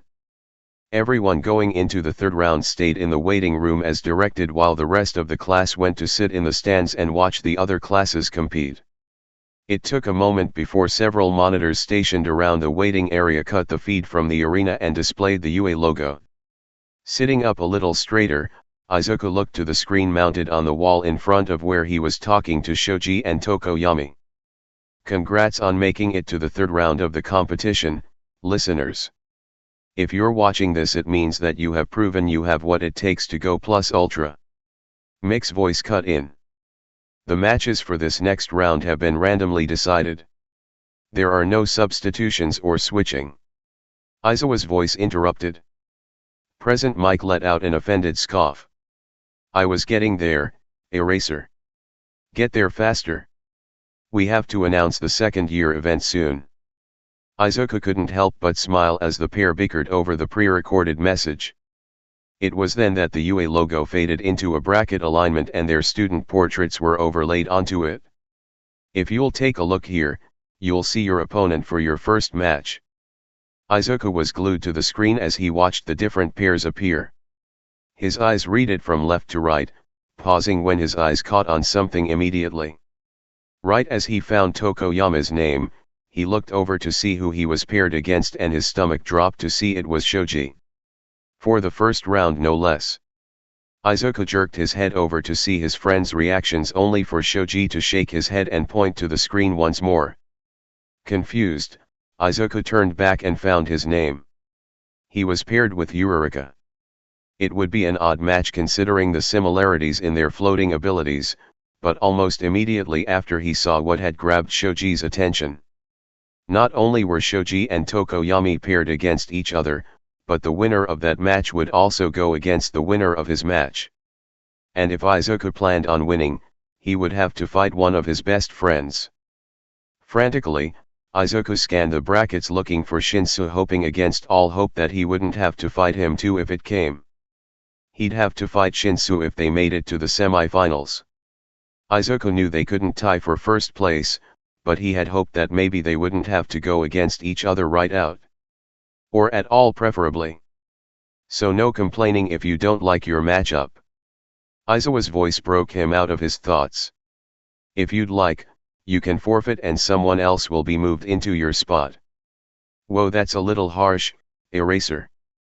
Present Mike said with a forced chuckle. I think they'll all do great. I know I'm excited about these matches. There was more commentary but Izuku was too busy searching for a reaction in his friends. Tokoyami seemed to be doing the same while Shoji was still staring at the monitor with a pensive look. We have to fight each other, Izuku stated the obvious. Shoji sighed, throwing his head back to lay against the back of the chair. I knew this was a possibility, but right from the start? Such bad luck. There's nothing we can do unless we want to forfeit. We're not forfeiting. Izuku and Shoji blinked at each other as they spoke at the same time. Tokoyami for his part chuckled and relaxed back into his seat. Then we're all in agreement. We made it this far. Izuku nodded with a sigh. Yeah, I just hoped we'd all be able to get to the third round. The trio sat in silence for a moment longer before Nana refused to let it go on. No more sulking. You can practically see the finish line right now. Come on, let's strategize or something. A small smile stretched across Izuku's face as he relayed the information to his friends. She's right. We need to talk about the competition dash. Whatever Izuku was going to say was quickly interrupted by a voice clearing behind him. Midoriya, can we talk in private? Outside. Looking over his shoulder, Izuku saw Uraraka standing awkwardly behind him. She shuffled her feet, not meeting his eyes. He wasn't stupid, he knew this had something to do with their match together. He spared a glance at Shoji and Tokoyami, seeing that they looked ready to interrupt if need be. But he shook his head to them. Yeah, sure. He said to Uraraka and stood from his seat. I'll be right back, guys. They both nodded to him, letting him follow Yurika outside the waiting room with no complaint. And Izuku could feel the telltale warmth of Nana right by his side the entire walk. She didn't waver, not even to move around the other students spread out in the waiting room. Izuku could tell by the way Kaminari shivered as he walked by. Yurika walked out of the waiting area, turning around and letting him exit before she shut the door and leaned against it with a heavy sigh. Okay, I wanted to talk about our match. Exactly as Izuku assumed. He said nothing but nodded for her to continue. Well, I just wanted to ask, that you don't go easy on me. She let the words tumble out even as she tensed her shoulders in a faux display of confidence. Izuku's brow furrowed in confusion. I wasn't. Attaboy, Nana's voice had an audible smile. This seemed to shock Yurika as she stood up from leaning on the door, actually looking up at Izuku for the first time. Why Yuri not? No, Izuku told her. Why would you think that? If Izuku were to do anything out of the norm, he expected Yurika to think he would be unnecessarily harsh considering their fallout. Why because? Yurika's voice was soaked in astonishment. Because I'm a girl and people always underestimate girls. And after all that stuff that Tsu and Mineta said about you at the USJ, I just immediately her confidence wavered. Well, I thought you would go easy on me just to prove them wrong. Immediately, Izuku felt his stomach roll. You know, I'm getting sick of everyone making all these assumptions about me. He couldn't keep the anger out of his voice. Taking a step back, Izuku took a heavy breath before he started to speak. First, Azui and Mineta assume I'm some freak that lied to all of you on purpose. Then, Kirishima assumed I didn't want to save the others at the USJ. And now you think not only that I would treat you as less than any other opponent but also that I would throw away one of my few chances at impressing everyone watching the sports festival because I was scared about what you all think. Izuku didn't care at the moment as the light above them started to flicker. He could feel the minor thrum of power dancing on the hairs of his bare skin. It was a reaction to his anger and he could dispel it at any time. Yurika looked speechless. Her mouth opened and closed several times before she could finally force words out. I'm sorry. She said suddenly. I didn't think about any of that. No, you didn't. Nana agreed as if Yurika would know. He huffed, pacing a few steps back and forth to work out some of the anger he could feel bubbling inside himself. I'm not taking it easy on you. And before you get the idea in your head, I'm not going to be cruel either. This fight will be fair. And whoever wins, wins. Yurika nodded slowly and stepped away from the door. Taking that as a dismissal, Izuku pressed his hand to the concrete wall and forced the leftover energy into it to keep from shocking anyone with the metal doorknob. As soon as the light above stopped flickering, Izuku pulled open the door. I'm sorry about the USJ stuff too, Yurika said softly, but Izuku didn't respond as he made his way back to his friends and plopped down. Is everything alright? Tokoyami asked before he even hit the chair. Izuku rested his head against the back of the chair before answering. Yeah. Just making sure that I won't go easy on her. The matter was left at that as Shoji spoke. Tokoyami and I were talking about our match while you were gone. We decided that regardless of who wins, we won't have any hard feelings behind it. And we wanted to extend that to you too. Seeing as how one of us will be fighting you in the next round. This made Izuku finally lift his head. Oh, of course. No hard feelings at all. I'll be happy as long as one of us wins the whole thing. He felt a bit of happiness return as a smile split on his face. Tokoyami and Shoji smiled as well and they went off in a discussion of quirks and matches. The first match for the first year students was announced to be Shinsu's. He was up against the Nobaju Hainaru person. As they both stepped out onto the central area, Izuku immediately felt bad for him. Izuku recognized him immediately as the kid from the last minutes of the maze. He had some kind of elasticity quirk that made him bounce when he fell. Terrible luck, Izuku muttered, sitting up further and staring at the screen intently as Midnight announced the rules all of them knew already. Why's that? Shoji prodded immediately. Izuku knew that his concern extended to Shinsu and that made a small smile form on his lips despite the pang of guilt in his chest. Nobaju's quirk would be perfect in a physical fight if I understand it correctly. But Shinsu doesn't have a physical quirk. Izuku didn't elaborate further as he watched both Shinsu and Nobaju nod to each other right as Midnight called for the start of the match. They both started running at each other, which surprised Izuku. Shinsu's quirk perfectly allows the distance between him and his target. He wouldn't have to get physical if he could provoke a verbal response. On the screen, their bodies collided, Shinsu's punch bouncing harmlessly off Nobaju's cheek as Nobaju's fist collided with his ribs. Izuku tensed up in his seat, bringing his hands close to his face as if it would somehow block the punches to Shinsu. Shinsu takes several steps backward as he tries to avoid a barrage of punches. But there's a moment then, that Izuku sees the exact second Shinsu uses his quirk. There are no microphones on the field, so he doesn't know what was said, but suddenly, Nobaju's fist stops, giving Shinsu the perfect opportunity to shove him hard.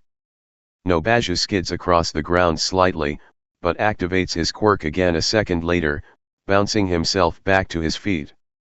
It doesn't make any sense. Izuku mused.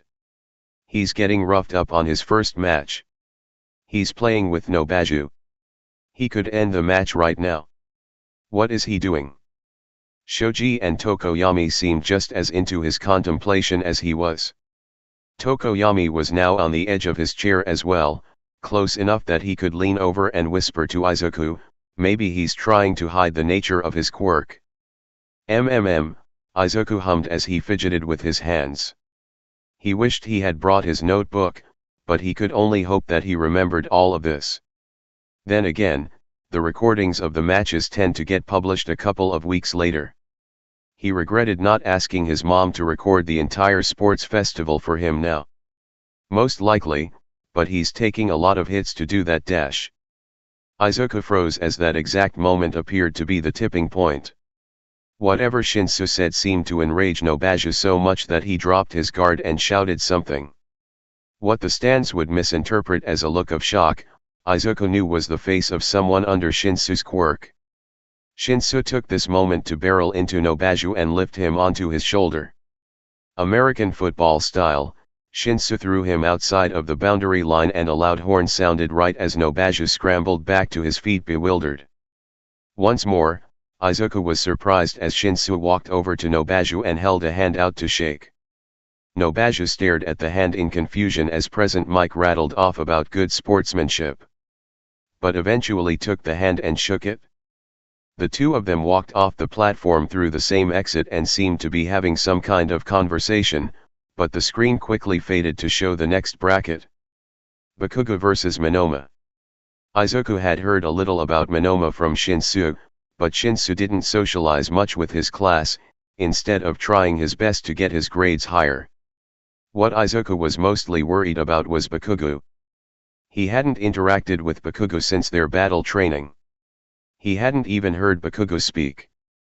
Izuku only hoped Bakugo wasn't a danger to any opponents. Even the thought made Izuku's skin crawl as he thought about how Shinsu would be his next opponent if Bakugo won this match. The chatter in the waiting area picked up as Bakugo made his way onto the platform. Most of the class suddenly seemed to remember him as well. Whoa, he still goes here? I thought his parents pulled him out. Kaminari balked. Kirishima quickly joined in. I thought something similar. Before I saw him after the first event I hadn't even thought about where he ended up. But why is he here now if he hasn't been in class this entire time? Mina asked the big question that everyone took a moment of silence to think about. Is that even fair? Izuku looked over to see the seemingly floating uniform of Hagakure staring at a screen as well. In fact, everyone had found a screen and parked themselves in front of it. and Izuku quickly turned back to his own right as a blonde-haired boy he recognized as Monoma strutted onto the platform. Present Mike hyped about two blondes with tons of potential, and Izuku barely registered Eraserhead making a sarcastic mark before the match started. Bakugo struck first with a right hook attack, but Izuku watched as Monoma ducked right under his fist, grabbing it by the wrist. It was dangerous, and something he never expected. People when they found out about Bakugo's quirk would instinctively fear it, with reason of course, the quirk was dangerous. But Monoma didn't think twice. The amazement didn't stop there as he used his grip on Bakugo to pull him closer, reaching for his face. And then the trademark sparks of an explosion lit up in Monoma's palm, blasting Bakugo with a smaller but just as impressive blast right in his face. Quickly the two separated before Bakugo could get a grip on Monoma. Izuku was practically falling out of his seat as he leaned impossibly closer to the screen. They have the same quirk. That's impossible, I saw him fill an entire pool with water in the maze. Just from his hand. Shoji commented. Immediately, Izuku knew what it meant. And it had him vibrating in excitement. It's a copy quirk. He whispered frantically. It must activate on touch somehow.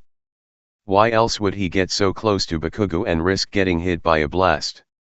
Who do you think will win? Tokoyami prodded. That was an interesting question. Izuku's first instinct was to say Bakugo. Especially as he charged towards Monoma again, this time with both palms igniting. But Bakugo was pretty set in his attacks. There wasn't much variety after a while. Monoma was different. He had room to get creative. If Monoma beats Bakugo, Monoma is going to make it at least to the semi-finals, Izuku said boldly. He's showing everyone his quirk, but unless you've seen him use it before, they won't know. His next opponent is going to fall for the same thing. His opponent after that might have a chance dash. If he wins he's going after Shinsu. Shoji cut in. And if he beats Shinsu, he's going against either one of us or Uraraka. Izuku turned to look at Shoji to see the boy shrug his shoulders dismissively. I remember what the roster looks like. Quickly pushing away the thought that Shoji had somehow memorized at least half the roster in only 2 views of it, Izuku changed up his prediction. If he goes up against Shinsu, odds are he'll lose. Shinsu knows him and he knows Shinsu. They'd be familiar with each other's quirks. All Shinsu would have to do is verbally provoke him. Even if Monoma used Shinsu's quirk, Shinsu knows how to stay quiet. And he's trained physically. Shinsu can throw him out of the ring without revealing his quirk. Settled on those predictions, Izuku hunkered down to watch the rest of the match. A sting of disappointment shot through him as he watched Monoma push Bakugo back the majority of the length of the platform. It was a major blast, but he knew immediately as the smoke cleared and Monoma was gripping his wrist tightly that it was over. Monoma had risked a large attack in the hope that Bakugo would be knocked out of the boundary line. But Bakugo knew how to plant his feet while using his quirk. Izuku's head dipped down in disappointment as he heard several more blasts come from the speakers before the end of the match buzzer rang again. He didn't even have to be looking at the screen to know the outcome. Bakugo Katsuki advances to the next round. Midnight praised as the applause roared. Quickly it faded as the roster came back. A red X formed over Monoma's portrait and Bakugo's portrait moved forward on the roster until it was level with Shinsu's. They would be the first match of the second round. It would be the hardest or the easiest match yet. But either way, Shinsu would have to reveal his quirk. And he had already taken several blows. ____. Tokoyami and Shoji were soon rounded up by one of the attendants. The nice woman from earlier poked her head inside the waiting room and called out for them both by their first and family names. It was the first match for people for 1A, not counting Bakugo who wasn't there. Everyone stood up quickly and started showering them bother with words of encouragement as they walked from the back of the room to the door. Izuku stayed back by their chairs knowing neither one would hold it against him. He wasn't a people person. but that did leave him alone at the back in his thoughts. Well, almost alone. Who do you think is going to win this match, Zuko? Nana asked sweetly. Shoji, Izuku whispered almost immediately. He didn't mean any kind of favoritism or cruelty behind it, but from what they saw, the platforms were large and out in the open. Dark Shadow would be in direct sunlight most of the time. If Tokoyami were against anyone else, he'd still have a good chance of winning. But Shoji knew about Dark Shadow's weakness. And he was unimaginably strong with all his tentacles. It wouldn't take too long before Tokoyami was forced out of the ring. But he knew there were no hard feelings there. And Shoji would give Tokoyami plenty of time to show off his quirk to the heroes before he ended the match. It took about 10 minutes for the platform to be repaired by Cementos and for both Shoji and Tokoyami to be announced. The pair took a moment to smile and shake hands before walking to separate ends of the platform. Midnight cooed at the sportsmanship before she called the start of the match. Shoji charged first, but at the last second, brought all his arms in front as a shield right as Dark Shadow shot out and smacked against them. "Get him, Tokoyami!" Uraraka shouted suddenly in the waiting room, causing everyone to jerk their heads over. Itza immediately stood and started chopping the air in front of him. "Uraraka! It is very rude to cheer against one of our classmates." The girl's face lit up red as she looked down to the floor.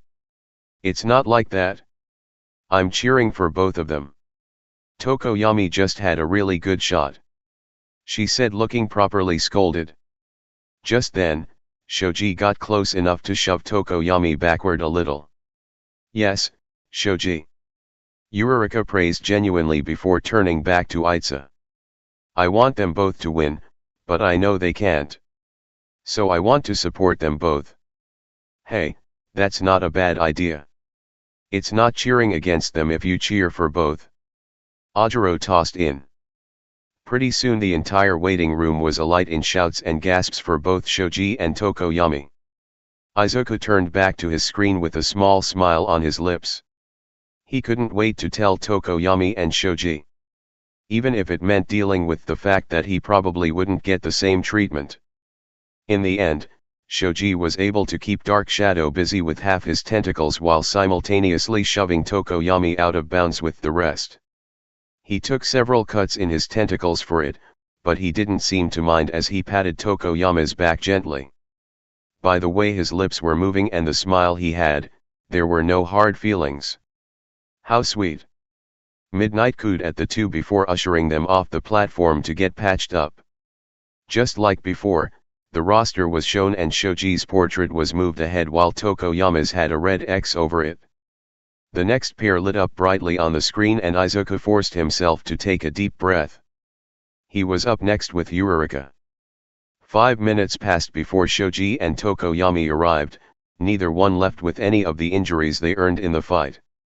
Izuku suspected Recovery Girl had a hand in that. They were both immediately showered with congratulations and praise for their fight.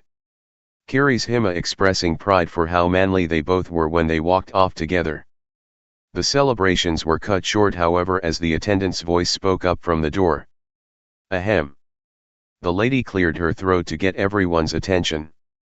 "I need Midoriya Izuku and Uraraka Okako to follow me please." The waiting room parted like the sea, allowing both students to walk towards the front. "You're going to do great," Shoji told Izuku as he passed. "Do your best." Tokoyami quickly followed up. There was equal praise for Uraraka but Izuku only focused on his friends. As they both stepped out of the waiting room and the door shut behind them, the attendant smiled. "Alrighty, let me just go over some of the rules while I escort you down to the entrance tunnel." This was it seemed.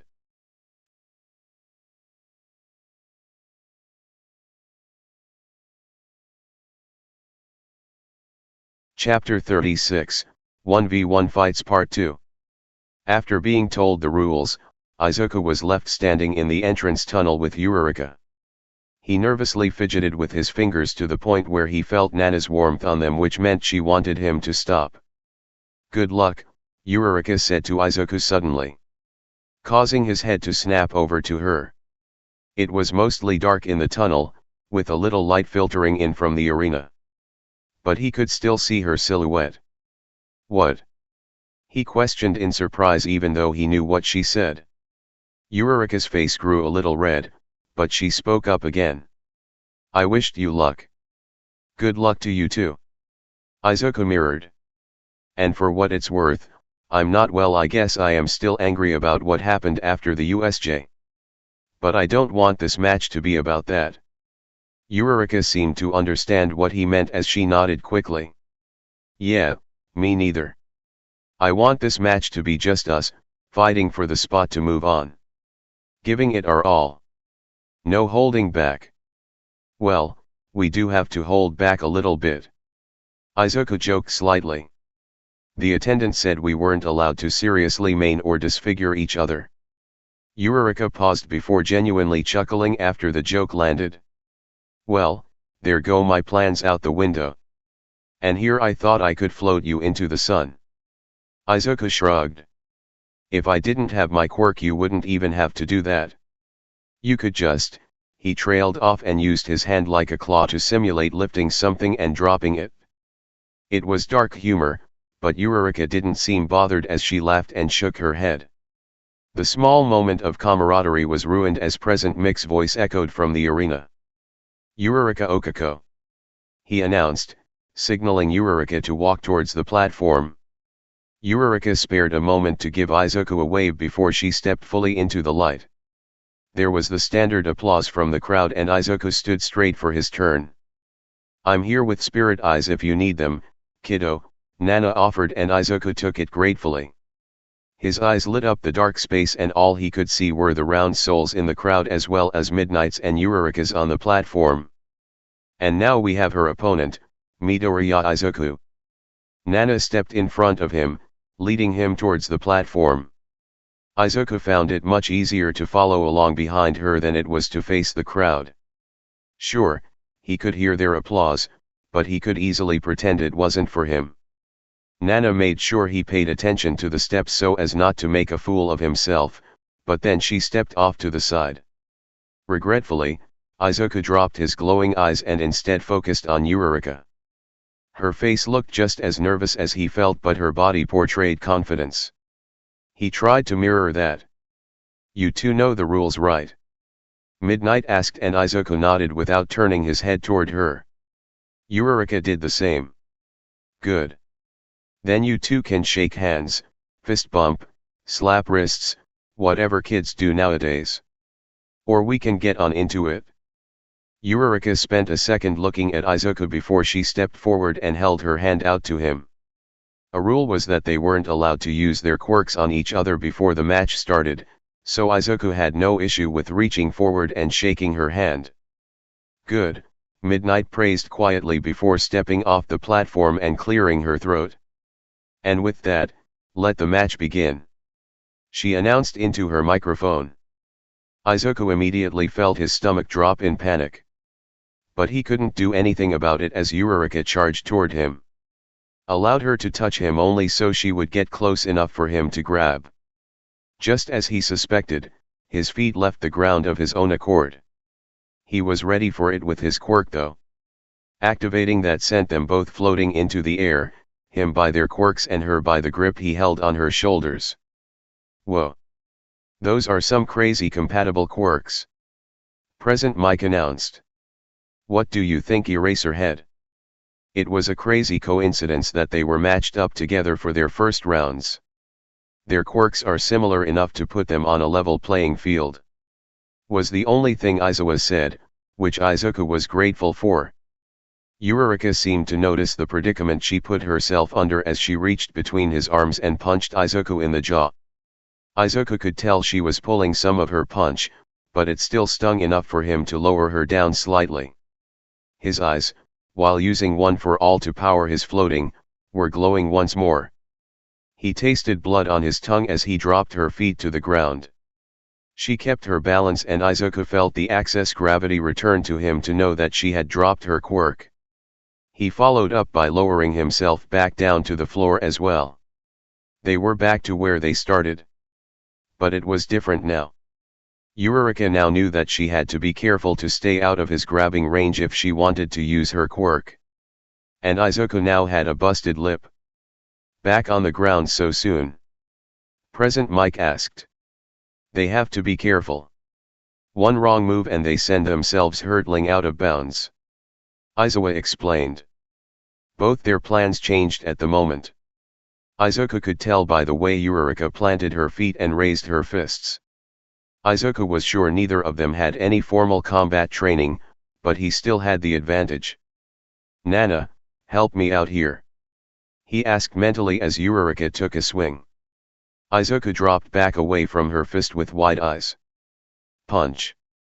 Nana said suddenly and Izuku acted accordingly. He struck out with his normal strength immediately and felt soft skin against his knuckles. In a blink, he had used the opening to punch Eureka's cheek.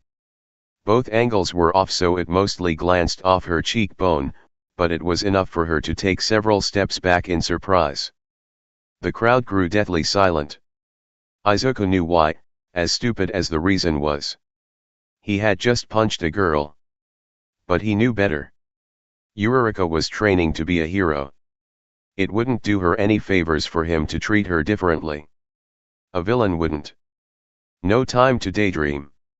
She's gonna come at you quick. Guard your face. Let her hit your stomach and move with the punch to lessen the pain. But let her think she hurt you. Nana said quickly. Izuku took every word of advice.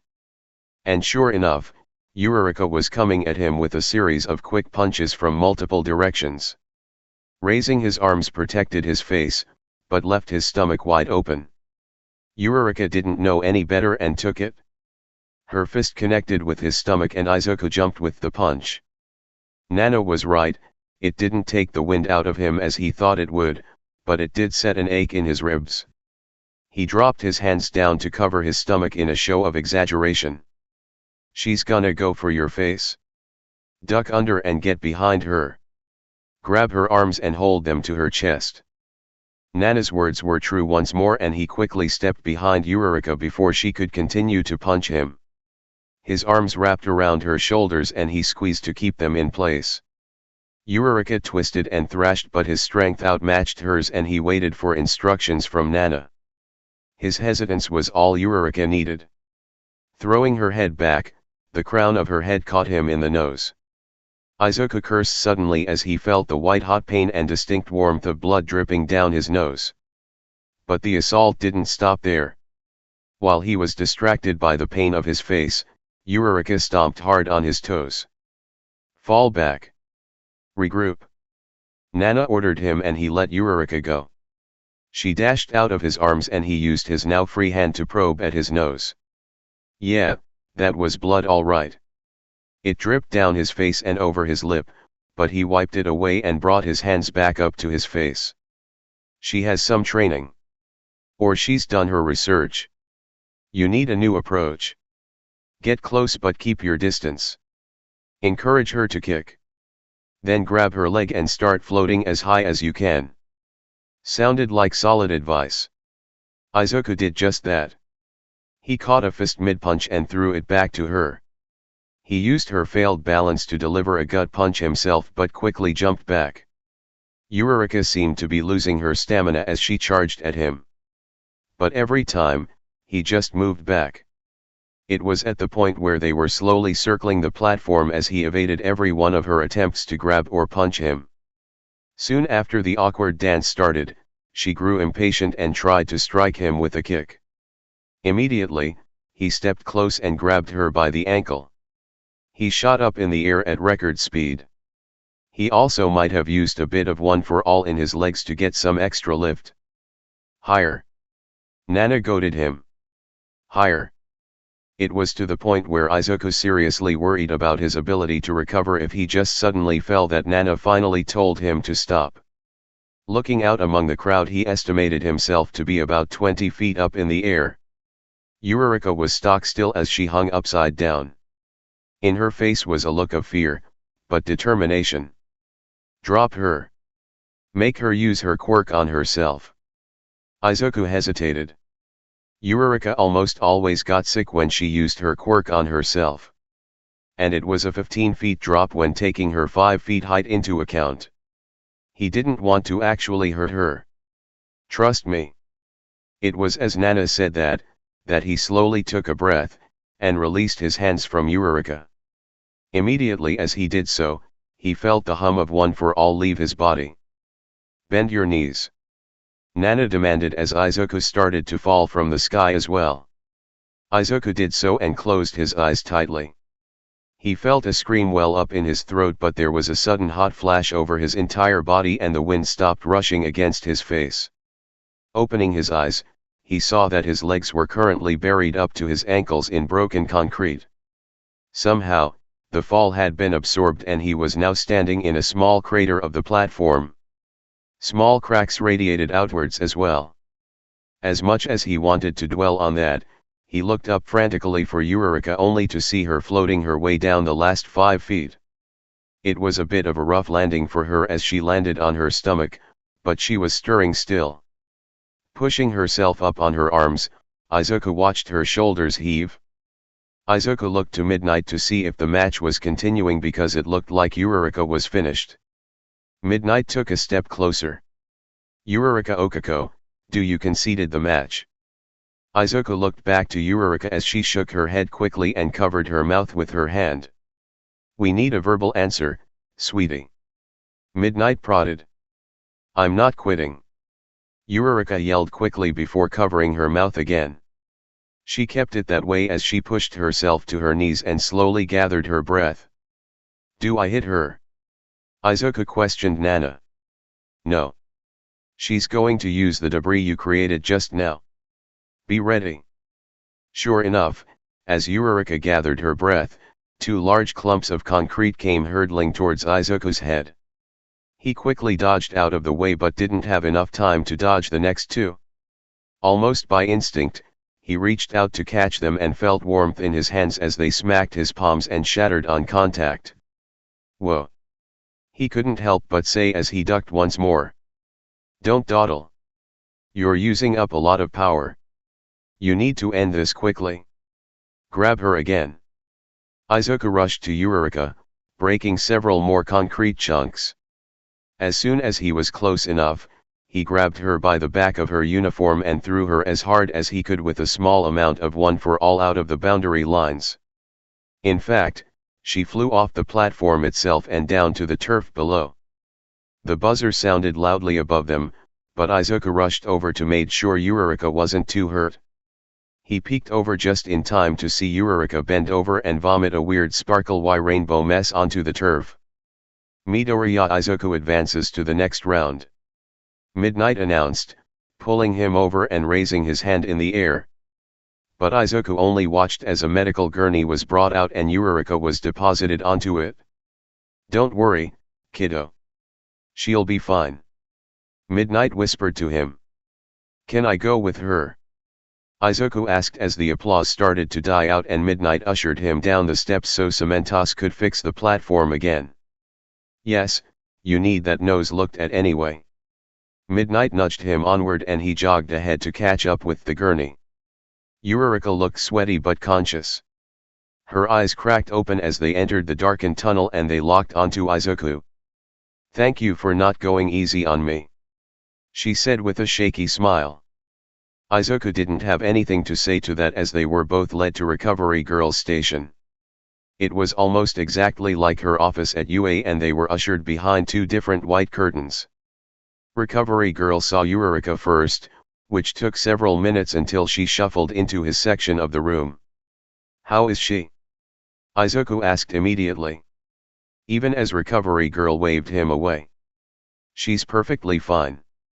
A few bumps and bruises, but mostly she's just exhausted. Some fluids, rest, and a kiss later on and she'll be just fine. Recovery Girl explained as she motioned for him to lean down. As soon as Izuku was in range, she planted a wet kiss on his cheek. Izuku hissed as he felt the bone in his nose repair itself and his lip fuse back together from where it split. The several other aches and pains on his body faded to a dull throb leaving him feeling tired as well. Take a nap now, boy. You have a couple of hours or so until your next match and you need all the rest you can get. I'll give you some fluids as well and you'll be right as rain. She outfitted him with a drip 4 in his arm while he was already dozing off. He wasn't in a position to resist as the darkness clouded over his mind. As Izuku roused later, he felt much better, but he was also very hungry. His hunger was what motivated him to get out of the hospital bed. As soon as he started to stir, Recovery Girl pulled the curtain aside. Up already? It's only been 45 minutes. Izuku nodded as he stood up and stretched. The 4 in his arm pulled uncomfortably, but Recovery Girl made her way over to take it out. Well, then, you can go. But take it easy. And swing by the cafe to grab something to eat. He didn't need to be told twice. Fueled by his ravenous appetite, he practically found his way to the cafe by scent alone. A few chain restaurants were stationed around, but Izuku walked straight up to Lunch Rush's kiosk, knowing the hero would know exactly what he needed for his quirk. There you are. I was just about to send a tray down to the medical wing for you. Lunch Rush didn't make Izuku wait as he immediately started to prepare something. Less than 3 minutes later, he was handing Izuku a full tray's worth of food. Come back if you need more. Lunch Rush gave Izuku a thumbs up and Izuku returned it with a smile. Thanks, Lunch Rush, he said as he sought out the nearest table. There were tons of students milling about from all years, but they migrated towards the chain restaurants that left plenty of tables by the entrance. Izuku stationed himself at one of them and immediately started to devour his tray without even looking at the small menu. Take it easy, Nana warned. You don't want to make yourself sick. Suitably chastised, Izuku slowed down and stopped slouching over his tray like a savage. He finished chewing the bite in his mouth and wiped his face. Sorry, Izuku's cheeks reddened. Nana's reply was cut off as 2 voices came from the entrance of the cafe. Midoriya. There you are. Izuku jerked his head up and saw both Shoji and Tokoyami rushing towards his table looking very relieved. It brought a smile to his face and he moved over to allow them space to sit down. They took the spots immediately, still talking a mile a minute. We waited for you to come back to the waiting room after the match but you never showed. The attendant said you were in the medical wing. Yeah. I tired myself out and after Recovery Girl healed my nose she had me take a nap with an 4 in. Izuku explained shyly. Now that he finally had food on his stomach, he was starting to remember the events leading up to his stay. He and Uraraka had fought pretty hard. What did I miss? Just Itza and Yayorozu's matches, Tokoyami told him as Shoji started to stand. I'll go grab us some food while you give him the details, was his explanation, and Izuku turned back to Tokoyami expectantly. The waiting room was almost dead silent during your match with Uraraka, he started. We were all cheering at first when you both went into the air, but when it became a quirkless brawl, there was a little bit of arguing about gender equality in hero fights. But everyone is on the same page now. Izuku breathed a sigh of relief for that mercy. The last thing he wanted was another reason for his classmates to avoid him. Anything else? Tokoyami nodded. Everyone seemed pleased when they saw you rush to follow Uraraka to the infirmary. What about the matches I missed? How did they go? Izuku quickly changed the subject after that. He didn't want to discuss whether he forgave the class or not. He didn't want to. But he didn't want to go into his reasoning either. Itza won his match, but it was a hard fight. Mostly quirk-based. Honmuki's quirk seemed to be some kind of matter manipulation. He turned the concrete into quicksand and trapped Itza inside almost immediately. Izuku wished so badly he had his notebook. He had seen so many interesting quirks so far. He always tended to fill up another notebook every year when he watched the sports festival. Shoji returned around that time, pushing over a tray to Tokoyami and setting his own down beside Izuku. Tokoyami paused to thank him before continuing his recounting.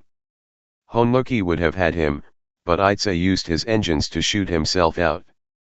It was a cat and mouse game for a while and they only managed a few hits on each other. Itza eventually managed to shove Honmuki out of the ring. Wow! The matches for this year have had crazy odds so far. I mean, Yurarika and Itza and Honmuki. Who did Yayorozu go against?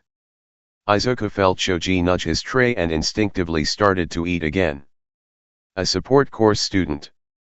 Hatsum Mei. Although I could hardly call it a match. Tokoyami scoffed and shoved a bite of his food into his mouth. Izuku's brow furrowed as he turned to Shoji. Only to be blindsided once again as Shoji had his mask pulled down and was eating from his tray. Izuku had seen under his mask only one other time when Shoji had come over to watch his sports festival tapes. His mother had been so supportive of him having friends over that she presented them with plenty of snacks to gorge on as they binged years' worth of content. Izuku had completely forgotten to tell her that Shoji wore a mask. He had gone to explain it to her as she presented the platter, but Shoji put a hand on his arm to stop him. "Thank you for your hospitality, Miss Midoriya," Shoji said, reaching up and pulling his mask down to take a bite out of a finger sandwich. Izuku's eyes widened. All in all, there wasn't anything wrong with Shoji's face. It was just a bit more elongated, which meant his mouth stretched back farther. His teeth were sharp, but not shark-like like Kirishima's. "Your mother is a very nice woman," Shoji said in explanation, his cheeks turning a bit red. "I can see where you get it from." That was all the explaining he did, but it was enough. Izuku turned back to the television screen with a cheesy smile on his face, pressing play. So this was the finals from the second years last year. And now Izuku felt the same smile pulling at his lips again. And like before, Shoji's face turned red, but he continued eating. Forcing himself back onto the topic of conversation, Izuku looked to Tokoyami again. "What happened in Yayorozu's match?" "Hatsum hijacked the match. Somehow she got access to the speaker system and turned it all into her commercial for her inventions. She had a field day, making Yayorozu fight against her gadgets. Yet another amazing matchup. Yayorozu had the versatility in her quirk to fend off Hatsum while also testing her inventions to the limit." "Who won?" "Hatsum conceded the match when she was finished presenting. Yayorozu won by default." Izuku looked over to see one of Shoji's tentacles formed as a mouth while he continued eating. "She was pretty upset when she got back to the waiting room. But I think she made a great impression on the crowd." Izuku couldn't help but agree. When it came to the sports festival, any attention is good attention. Even if Yayorozu only won by default, she still used her quirk to its fullest potential. The next round was announced to be starting soon, which made the trio finish their food quickly and rush back to the waiting room to watch. It was supposed to be Kendo Itsuka versus Ajiro, and Izuku was foaming at the mouth to watch it. He could hardly explain his reasoning when he was questioned as they sat down. "Kendo's quirk enhances her hands, Ajiro's tail is like another hand. I don't know what training Kendo has, but Ajiro has been open about his martial arts training. This is going to be a fun match to watch." Before Izuku could settle in to watch, he heard his name being called behind him. Turning quickly, he saw Itza standing stiffly. "Midoriya, I'm glad you're alright after your match with Urarika. Is there any news on her condition?" he asked, waving his stiff hand around like a nervous tick. "Oh," Izuku said in surprise. He forgot that he was just now coming back from the recovery girl. He didn't blame them for worrying. "Yeah, she'll be fine. She's taking a nap right now. Recovery girl wanted her to get some energy back before healing her. She'll be back before the finals, I'm sure." Izuku did his best to assure Itza before turning back to the screen. He heard a quick, "Thank you, Midoriya," from behind him, but he was more interested in watching Ajiro and Kendo walking out onto the platform. They both had a stiff posture while Midnight asked them if they were ready, which was curious. It made a lot more sense, however, as they both bowed to each other in unison. With a gasp, Izuku barely stopped himself from squealing like a fanboy. "Oh, this match dash!" He cut himself off as they both rose from their bow and the start was declared.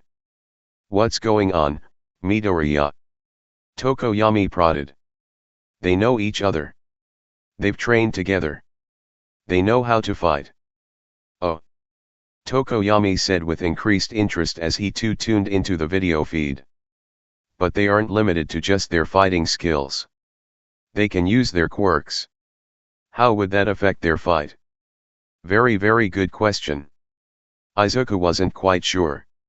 While Ajiro's tail acted as a counterbalance, so knocking him out of bounds wasn't a realistic possibility, he had limited mobility while Kendo had both hands. Izuku expected Kendo to come out on top. Their fight was slow at first. They knew each other's moves, so both were hesitant to make the first strike. It ended up being Ajiro though, as he leaned back on his tail and kicked out with both his feet. Kendo tried to knock him over with a sweeping open hand, but the wind resistance that caught on the large open palm slowed it down enough for Ajiro to duck and then right himself again. Izuku let out a small hiss of sympathy while he watched Kendo take a kick to the ribs. If she wanted a chance to win, she needed to. Right as Izuku was evaluating a possible plan to win, Kendo reached out with both her hands expanded to the sizes of Ajiro's full body. Ajiro tried to jump out, but the hands ended up clasping on his lower half, leaving him trapped. A look of despair eclipsed his face while a look of glee stretched across Kendo. It didn't fade even as Ajiro started to pound on the skin of her hand with both fists. She quickly started to make her way to the edge of the platform, intent on dropping him out of bounds. Ajiro's face grew impossibly red. Izuku thought he was going to pass out even, and his torso started to shake with exertion. Kendo's look of satisfaction quickly faded as her hands strained as well. For a few tense moments, nothing happened. Izuku was almost afraid Ajiro was going to pass out before slowly, oh so slowly, Kendo's hands started to part against her will, and Ajiro's tail was revealed. The appendage was pushing against one side of Kendo's hands while he pushed at the other end with his feet. Ajiro didn't stop for a breath before he threw himself out of the grip and hit the ground in front of Kendo. It was the lucky break he needed before he stood on a single leg and pivoted outward. His tail slammed into Kendo's exposed side faster than she could retract her arms and sent her hurtling out of bounds with the force of it. He didn't hesitate to fall to his knees and start gasping for breath the moment that the buzzer sounded. Meanwhile, Izuku was staring wide-eyed at the screen in the waiting room. How strong is his tail? It has to be almost completely muscle. Kendo has some kind of strength enhancement with her hands, or else she wouldn't have been able to lift him so casually. And he opened up her hands enough to escape. I wonder how much he can lift. I wonder if there are bones inside it? Or maybe it's cartilage. I need to look into animal tails and see what could potentially be similar biology. Oh my, that's just wow. Shoji and Tokoyami nodded in agreement. His quirk is easily overlooked when compared to emitter types, but it's particularly fascinating to study. Like all the others. Ajiro's portrait was moved ahead as the video feed of him limping off the platform with Kendo in tow faded away. Todoroki vs Kirishima was the last match in the first round for the first-year students, and everyone was showering them both with much encouragement. Todoroki for his part brushed them away carelessly, but Kirishima thanked each person with a red-faced smile. I'll try my best to give you all a good show, he said cheerfully.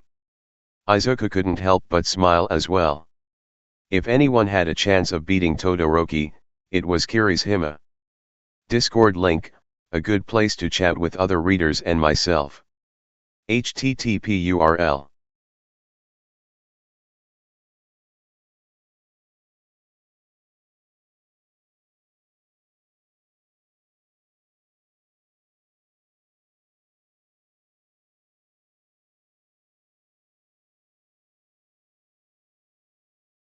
Chapter 30 took a while. Kirishima's match with Todoroki was a quick one. Todoroki was quickly advertised as the son of Endeavor, which caused a lot of people to see Kirishima as the underdog in the match. Izuku didn't think it was very fair to him. All in all, something about Todoroki's attitude rubbed Izuku the wrong way. Especially as Kirishima held out a hand for a shake right before the match started, and Todoroki ignored him. Kirishima didn't let it bother him, instead of pulling back and activating his quirk fully as the buzzer rang. This seemed to be the perfect plan of action as Todoroki sent a wall of ice shards. The shards impacted Kirishima's arms, and while he lost some ground on the platform, he was able to shatter most of the ice. In the reprieve, Kirishima took several stomping steps forward, but he was knocked back again in the same fashion. This happened several times until Kirishima had ice crystals stuck to his arms. With a hiss, Kirishima tried rubbing them away as Todoroki huffed as if he had been running a mile. He wasn't quick enough to recover. And Todoroki threw him off the platform with his next attack. As soon as the buzzer rang out, Todoroki was melting the ice at his feet. The platform itself became overcome with steam, and Todoroki stepped off before Midnight could announce that he had won. Yikes, Shoji said suddenly. What's his problem, you think? Izuku shrugged. He doesn't talk much. The last conversation we had was with the battle training. He doesn't even answer questions in class unless he gets called on. Perhaps he's just antisocial. Tokoyami offered, but it seemed like a flimsy excuse. The first round of the 1v1 battles was over. The same attendant from before came into the room and announced that everyone was now able to sit in the stands if they wanted to, now that the remaining contestants knew where to go when their next match started. As the waiting area slowly became more empty, Izuku caught sight of the brackets being displayed on the screens. It had gotten smaller now that the first round was over. It only displayed the remaining matches and empty brackets. But there was a red outline around Shinsu's match with Bakugo. It must mean that they were next. Shinsu was probably down by the tunnel already, Izuku assumed. Which meant he couldn't talk to him even if he wanted to about Bakugo. Izuku knew most if not all of Bakugo's attacks. The only problem was that Izuku didn't know that Bakugo would be competing. There was no time to warn Shinsu. Nana, Izuku spoke as he was the last one in the waiting room. Can you go find Shinsu? Let him know we're cheering him on. On it, sweetie, she said happily, and Izuku could feel her moving away from him, their bond slowly stretching. She once told him she could go about a block away from him before she snapped back to him. They were almost exactly above the tunnel, so it was unlikely that she would reach her limit. Sure enough, a few minutes passed and Izuku felt the telltale warmth of Nana returning to him. He's a little nervous, but he seems to have a solid plan, she explains. Did he mention what the plan was? No. Only that he knows it'll blow everyone away. Izuku's brow furrowed at the vague answer. What could Shinsu possibly be planning? Izuku didn't have time to think about it as the door to the waiting room opened and Kirishima poked his head inside. He seemed confused, looking back and forth for everyone. Ah, sorry, they all moved to the stands, Izuku told him awkwardly. Kirishima nodded, but his confusion didn't fade. I thought I heard you talking to someone. Oh. Just myself, Izuku insisted immediately. It helps me prepare for my matches. The suspicion eased just slightly, but Kirishima's eyes stayed locked on Izuku. Well, if you ever want someone else to talk to, I'm open, but we should probably go to the others before they start to worry. Izuku nodded and stepped around Kirishima to exit the room. Speaking of worry, how are you? Your arms looked pretty bad out there. This seemed to be the distraction Izuku needed as Kirishima completely forgot what they were talking about beforehand. Oh. That? It was nothing. He banged his fists together while hardening them to make a sharp impact noise. One little kiss from Recovery Girl and I was right as rain. They made small talk as they went to the stands, but the conversation ceased immediately. Present Mike tapped his microphone gently and cleared his throat, causing a hush to fall over the crowd. And now we begin the second round of 1v1 battles for the first years of UA. Let me hear you say oh yeah. There was a half-hearted echo among the crowd, but it didn't deter Present Mike at all. For our first round, we have two students who placed rather high on the previous events. First off, we have a student who breezed through the obstacle course, Bakugo Katsuki. Present Mike announced to the crowd, and there was a roar of applause as the ashen blonde stepped onto the platform. Bakugo didn't wave or address the crowd at all, instead, taking several deep breaths and looking straight at the tunnel that Shinsu would be entering. And then we have someone who showed off his mental skills in the maze, Shinsu Hitachi. Shinsu has less stage presence than Bakugo did upon entering. The applause he got from the crowd was notably less as well, but Izuku tried his best to shout his support from the stands. And his chest warmed when he heard Shoji and Tokoyami doing the same. Izuku was sure the lack of response for Shinsu was mostly due to the mystery behind how his quirk worked. That mystery would be blown out of the water during this match. There was just no way around it. Alright, boys. You know the rules, so I won't waste my breath. Any words for each other? Midnight asked, and the pair paused to look at each other.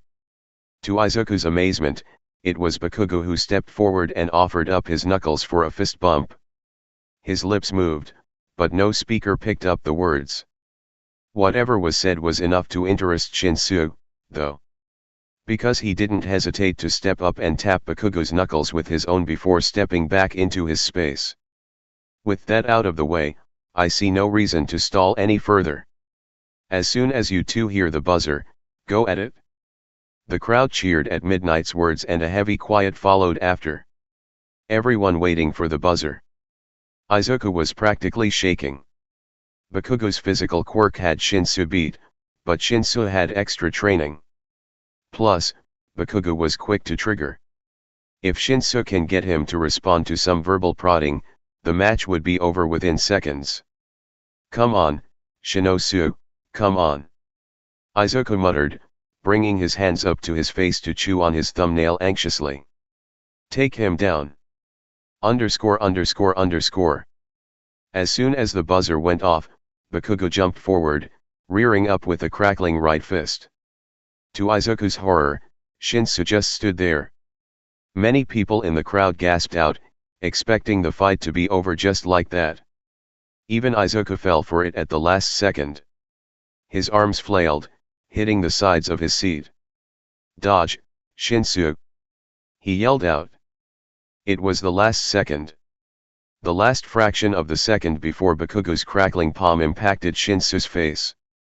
In the blink of an eye, Shinsu ducked down, darting under Bakugo's arm. Within another blink, Shinsu kicked Bakugo's knee out from under him, sending him down into a kneel. Bakugo recovered quickly, moving with the force of the kick and spinning. He brought his right hand up again to grab at Shinsu, but Shinsu surprised everyone when he punched Bakugo right in the meat of his cheek, forcing his head to one side with a snap. Izuku didn't have to hear the words to see Bakugo let out an anger-filled curse.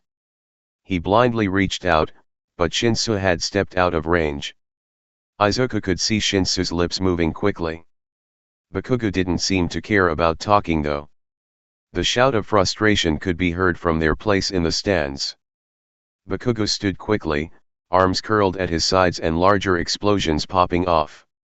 Shinsu looked panicked momentarily as his lips kept moving. He dodged several more blasts, but that meant he was losing ground too. Bakugo was guarding his defense carefully, and Shinsu couldn't slip under his arm anymore. If he didn't end the match soon, he would be forced out. Shinsu's face grew red in frustration as well. He tried as best as he could to dodge, but he was running out of time. Izuku could see his glare clearly from the screens broadcasting the match. Until finally, Izuku could read a few words. Something about Bakugo's mother. Shut up. Bakugo stomped, and Izuku could hear just from the anger in his voice that steam would be pouring from his ears if it could. but that's all it took. Bakugo's body froze then. In the exact position it was in. Shinsu slumped over, hands on his knees. His lips moved once more. Oh my! What's going on? The fighting seems to have stopped. Present Mike piped up. Izuku knew that Present Mike was aware of how Shinsu's quirk works, but he had been suspiciously quiet most of the match anyway. Slowly, Bakugo's body turned around and he took slow, almost measured steps towards the boundary line. The camera focused on the blank look on his face as he walked. Izuku somehow expected Bakugo to break out, to get back into the fight. Sure, the fight had been hard, but it seemed like it had ended quite fast. Almost too easily. Whoa, what's going on with Bakugo? Carries him amused, several seats down. He looks like a zombie. Did he give up? Is he hypnotized? Questions and comments were murmured constantly by the onlookers, and the confusion doubled as Bakugo stepped out of the boundary line. The buzzer went off, signifying Shinsu's win, and the control he had over Bakugo disappeared. Izuku watched in real time as the tension came back to Bakugo's shoulders. His head jerked left and right, trying to get his bearings. And upon seeing himself outside of the boundary line with Shinsu still in it, his mouth fell open. Bakugo turned to look at Shinsu with a look of utter disbelief. The disbelief quickly turned into anger. Bakugo was practically shaking with it. For a moment, Izuku was sure Bakugo was going to explode. But with another stroke of amazement, Bakugo just turned around and stomped back to the way he walked onto the stage. Midnight stepped onto the platform and grabbed Shinsu's hand, waving it in the air. Shinsu Hitachi advances to the next round. Jumping out of his seat, Izuku cheered. Yes. Yes. Let's go, Shinsu. Shoji and Tokoyami clapped as well, and Izuku could see a small smile pulling at Shinsu's lips as Midnight urged him to exit the arena. Like all the times before, Izuku watched as the bracket was displayed and Shinsu's portrait was moved forward. Then, the next round was highlighted and Izuku's enthusiasm wavered exponentially. On the screen, Izuku's portrait lit up with Shoji's right above it. Our next match will begin soon. Contestants, please make your way to the entrance. Midnight announced. Izuku's arm slowly lowered as he felt a warm hand rest on his shoulder. It'll be fine, Midoriya. We'll still be friends no matter who wins. I know, Izuku sighed as he looked up at Shoji. I just wish it was someone else fighting me. Yeah. Well, hun, even if it were someone else, you would both still be against each other in the end. All of you can't win. Nana reminded him gently, causing him to sigh. Shoji nudged him to the stairs. We should get down there before they start looking for us. Izuku nodded and started to descend. Good luck you guys. Kirishima called after them, quickly followed by Tokoyami and a few others Izuku couldn't pinpoint. The walk to the tunnel was filled with a quiet that seemed too tense to break. Occasionally, they walked by other students that wished them luck as well, and it served to make Izuku more nervous. Finally, they made it down to the tunnel where the assistant waited. As soon as she saw them, Izuku saw her say something into an earpiece before giving them her full attention. You know the rules at this point. So I'll just wish you both luck. She says with a small smile. Thank you, Shoji answered, but Izuku stayed quiet until she left the tunnel. We'll give it our all. Like with Yurika and I. He finally decided. It wouldn't be fair any other way. Shoji nodded, and Izuku could see a smile forming under his mask. Exactly. And whoever wins will have the support of the other. Of course. The silence stretched on before Present Mike started to make his introductions. How much do you use Nana in these matches? Shoji suddenly asks, which catches Izuku off guard. But it gives Izuku a second to think. How much does he use Nana? In his last match with Yurika, Nana was calling out all of her moves and giving him his plans. Sure, it was his body, but it was her plan. A lot is that, unfair? He asks worriedly. But to his surprise, Shoji shakes his head. It's part of your resources. You don't ask me to fight with two of my arms tied behind my back, right? Same principle. Nana takes your quirk to the next level. This fight is going to be a showstopper. Izuku was relieved that Shoji didn't see Nana as cheating, and nor did he seem like he was giving up because he thought Izuku had the advantage. You'll remember him from his memorable debut match earlier today. The boy who defied all expectation, and the laws of gravity. Let's welcome Midoriya Izuku back to the stage. Present mic hyped and the roar of the crowd was so much more deafening this time around. Do you want my help, sweetie? Nana asked, and Izuku nodded as he stepped out of the tunnel. Like before, he activated his spirit eyes once more so that he could watch Nana instead of the crowd. Unlike the last match though, Aizawa piped up from the announcer booth. You're having way too much fun with this, he said to present mic. Small laughter rolled through the audience at the banter, which slowly died down as Izuku made his way to the far side of the platform. When total silence had been achieved once more, present mic spoke again. And next up we have the student that stole our hearts with his great sportsmanship in the first round. Give another warm welcome to Shoji Mizo. Izuku watched as Shoji walked up the platform at a calm and gentle pace. He didn't look out among the crowd as people cheered, mostly keeping his eyes ahead. His bangs hung over his face, creating an almost mysterious appearance. When Shoji solidified his stance on the platform, Midnight gave them much the same speech as she did Shinsu and Bakugo. The two of them had no problem shaking hands with each other before the start of the match. And without much anticipation, the buzzer rang out. Immediately, Shoji charged at Izuku. Expecting this, Izuku used his levitation to shoot up into the air to escape his grasp. Oh, another air battle. Afraid not, Aizawa's voice rings. He has to come down soon. Sadly, Aizawa was right. Izuku looked down at Shoji, who was pacing around under him like a hungry lion. Shoji had him beat in physical strength, even with Ofa. Izuku didn't want to risk using so much power as to hurt Shoji. If you don't come down, Midoriya, I'll bring you down, Shoji promised with a hidden smirk. Let's not make this too hard. Now Izuku really didn't want to get down. But it seems the decision was made for him. Shoji took several steps back before getting a running start and jumping towards him.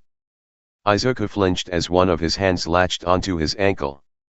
The additional weight immediately brought Izuku down. But rather than dropping Izuku onto the concrete, Shoji held onto Izuku by his ankle. When his powers finally gave out, Izuku was left to dangle by his ankle in Shoji's grip. I'm making him drop you. Be prepared. Nana called to Izuku, and Izuku felt the rush of energy inside of him. Looking over, he could see Shoji's body shake with the sudden exertion of holding him up. Quickly, Shoji raised a fist and tried to punch Izuku wherever he could, but Izuku wouldn't let that happen. Raising the foot that was not in Shoji's grasp, Izuku kicked towards him, aiming for the arm or shoulder that was holding him. However, whatever power he was holding at the moment chose that moment to release just as Shoji took a knee. Izuku's foot shot out, catching Shoji's shoulder and sending a residual shock of energy towards the other student's face. It had the desired effect and Izuku was dropped onto the cold concrete unceremoniously. But Izuku froze as Shoji grunted in pain, grabbing at his cheek. Izuku could see droplets of blood leaking through Shoji's fingers and felt cold dread sink into his stomach. Oh my Shoji, I'm so sorry dash. His frantic apologies were brushed off and Shoji shook his head. No. We're fighting. You're doing great. Shoji removed his hand and the blood dripped down his cheek to stain his mask. Come on. Let's go. He charged again and Izuku ducked between his legs. Just as Izuku was bringing himself to his feet, one of Shoji's tentacles reached back in an almost double-jointed fashion and smacked him from behind. It knocked the wind out of him and sent him to his knees, which gave Shoji enough time to recover and turn around. "I have a plan, sweetie." "What is it?" Izuku asked, not having to be quiet since Shoji knew about Nana. "Remember in your last fight, the thing with the concrete? Let's go bigger." "Bigger?" Izuku parried in surprise. "Bigger?" Shoji repeated in confusion. "Do we have the power for that? Do you have the power for bigger?" Shoji seemed so lost in the conversation, Izuku almost felt bad for him. Nana didn't seem to want to answer that, as Izuku felt power rise within him, not of his own volition. But he knew what to do with it. Kicking off the ground, Izuku made sure to get high enough to avoid being grabbed again. But rather than dissipate, the power within him kept building. "Nana, what's going on?" "When I say, release the levitation and drop," she was quick in her instructions. "You're going to want as many points of contact as you can get when you land." Several seconds passed before Nana told him to release. He did so without questioning it and tried to maneuver into a fetal position with his legs and arms cushioning him. As he fell, the wind swept around him. He tried counting the seconds, but it only made the feeling of his stomach dropping worse. He found a shout forcing its way out of his mouth. As soon as Izuku's body hit the concrete, a shockwave of energy was released. The shockwave sunk deep into the platform with a crack before it started to radiate outwards. Shoji tried to dodge it, but he was soon wrapped up in it and it threw him off the platform. Izuku couldn't see it, but the large screens stationed around the arena flickered, some even going out for a few seconds. The platform itself was useless then. Just a hunk of rubble and debris. Izuku slowly released himself from his position to see that the air around them was filled with dust. "Well," Midnight's voice shook with surprise before she cleared it. "We might need to see an instant reply on that one." Izuku stood, legs scraping against large chunks of concrete. He felt a distinct ache all over and pressure in his head like a bad cold. With all the smoke he couldn't see the instant replay, so when the buzzer chimed and the crowd went crazy, Izuku couldn't tell who it was for. "And the winner of this round is, Midoriya Izuku." Izuku coughed as he felt an arm wrap around him and lift him. His hands tried to swat away the dust as he felt himself be moved, and they were quickly joined by several others. Finally, as the dust settled, Izuku saw the trademark tentacles of Shoji carrying out of the rubble. "Shoji," he said, glad Shoji wasn't seriously hurt. "Congratulations, Midoriya." Shoji pulled his mask down and smiled. "And Nana?" Away from the rubble, there was a stretcher prepared that Shoji sat Izuku on top of. "I don't need this, I'm fine dash." "Sorry kid, recovery girl's orders. Just sit back and relax," one of the medical attendants informed him. But Izuku comforted himself with the fact that Shoji was walking along beside him. And as the stretcher was moved out of the arena, Izuku could see Cementos trying to minimize the damages to what was left of the platform. "Did I do that?" he couldn't help but ask. "You did," Shoji confirmed. "Remind me never to anger you, Midoriya." He laughed. A dark red blush came over Izuku's face. "I didn't know I could do that. Oh my, and now they have to rebuild the platform. And your face dash." Shoji's hand ruffled his hair, catching his attention. "We were supposed to fight." "You did well. Just relax now." Izuku sighed, laying back on the stretcher as he was carried to Recovery Girl's office. "My mom is going to be so angry with me for doing that." He suddenly realized. He had been fighting more with Nana's aid because Shoji knew about her. But nobody else besides his teachers knew about her. He just exposed a lot of power and she was bound to know that wasn't normal for him. The medic even let out a laugh at Izuku's expense and he groaned. Well, at least he made it to the next round. Discord link, a good place to chat with other readers and myself. HT, Chapter 38, Unexpected Outcomes. Recovery girl was waiting in her office, foot tapping. He arrived on the stretcher. One hand held a tablet that she had pointing towards him. Izuku winced as he saw Aizawa's face scowling on it. "Is that a video?" he asked worriedly. "Yes, Midoriya. It's a video." Aizawa's voice came through and Izuku groaned as he realized it was a video chat and not a pre-recorded message. He had been so caught up in thinking about his mom seeing the battle that he didn't even think about Aizawa. Izuku was so sure he was in trouble now. Recovery girl kissed Shoji on one of his large arms and sent him on his way with a surgical face mask and an apple juice before Aizawa spoke again. And when he did, his voice was pointed, but deliberately not aggressive. "Midoriya, tell me just what the heck that move out there was. Quickly. Before I pull you out of this festival." "Oh no. He's pretty angry," Nana notes. "Well," Izuku started and then paused to clear his throat as his voice cracked. "I was fighting like usual. And Nana had the idea to use Ofa the same way we used it against Uraraka. So it was Nana's idea." Aizawa's voice didn't lose any of the scolding tones. Izuku watched as he leaned back in his chair and crossed his arms. "Didn't we agree that you wouldn't use Ofa against other students?" Izuku's mouth opened to rebuttal, but Nana's sudden warmth on his arm stopped him. "Izuku, honey, do you think you can do that body switching thing like before? I want to have a conversation with Aizawa." "Midoriya." Aizawa seemed a bit concerned now. "Hold on, Mr. Aizawa. Nana wants to talk." Izuku took a deep breath. It was so easy to step out last time. Almost like going to sleep. But Izuku wasn't exhausted nor sick this time. He closed his eyes and imagined what it was like to fall asleep. Sleep to him always came suddenly. One moment he would be in bed, and the next he was out like a light. Nana's warmth was almost like his blankets laying over him. Luckily, it seemed like both adults were staying silent to not interrupt whatever it was he was trying to do. In the end, it was as quick as going to sleep.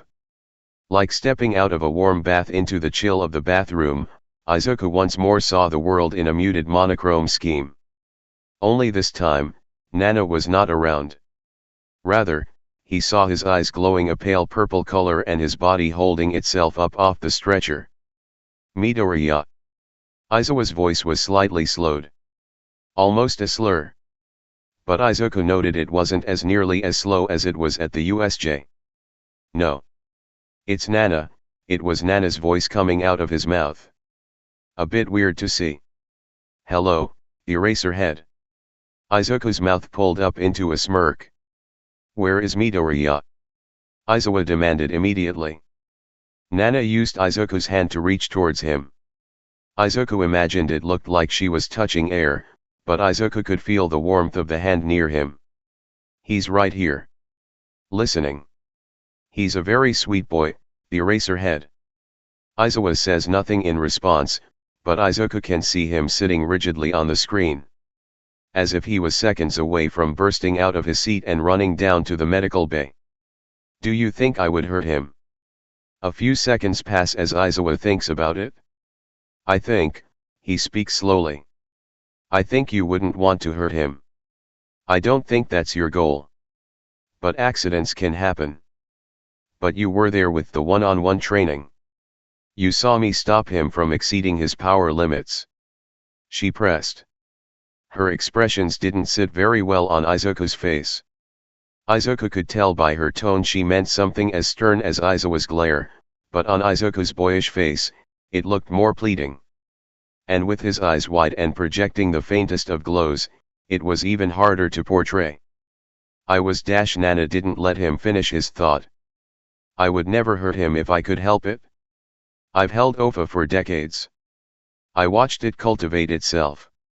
I saw it grow. Izuku can barely hold a single-digit percentage of it." Nana's voice grew angry and the lights on the ceilings flickered while Aizawa's image buffered. "I am not a child, Eraserhead. I am a pro hero with decades of experience. I helped train the number one hero. I know how to protect my boy. All at once, the interference stopped. Izuku or Nana's face was calm and passive. It took a few seconds before Aizawa started to speak. I understand you knew it would not hurt Midoriya. But displays like that can be dangerous.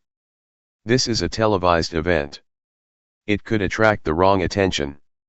Especially from those villains that invaded the USJ. Any more stunts like that and I have to pull him out of the festival. He slowly regained the same sternness as before, but Izuku considered it a win that he wasn't outright accusing Nana of putting him in danger. Understood. Good, now, I want to talk to Midoriya. Aizawa said right as Izuku started to feel the tightening of the thread holding them together. All right. Give us a moment. Nana said before Izuku suddenly felt as if he was dunked in an onsen. His head shot up from its slumped position and he looked forward to see Aizawa giving him a patient look. Midoriya? Aizawa asked to be sure. Why yeah, Izuku nodded. Am I in trouble still? It was then that Aizawa sighed. He rubbed a bandaged hand over his face which caused Izuku to slump down slightly. No. You're not. Just, keep the flashy stunts to a bare minimum. Yes, sir. I will. Izuku assured and watched as the video chat disconnected and the UA logo was displayed. Recovery girl set the tablet down off to the side and cleared her throat. Well, now that that's handled, let's see what we can do about you. Recovery girl looked him over but found nothing wrong with him other than a few bruises. She gave him the option to heal him, or for him to just heal naturally, and Izuku jumped on the chance. He wanted to save as much energy as possible to finish the competition. If that meant dealing with a few aches and pains, he would do so. In the end, Recovery girl gave him a bottle of vitamin water and waved him out the door. Izuku was quick to make his way back into the stands where the rest of his class were waiting. As soon as Izuku was seen, Kirishima practically sprinted over. Midoriya? That move you did was amazing. You did a complete cannonball and blew apart the whole stage. He talked a mile a minute. Shoji said you were barely hurt too. That's so manly, brother. Izuku felt his cheeks heat up with warmth. Ah, thanks Kirishima. Although I'm sure you could do something similar if you were high enough in the air. Kirishima's jaw dropped.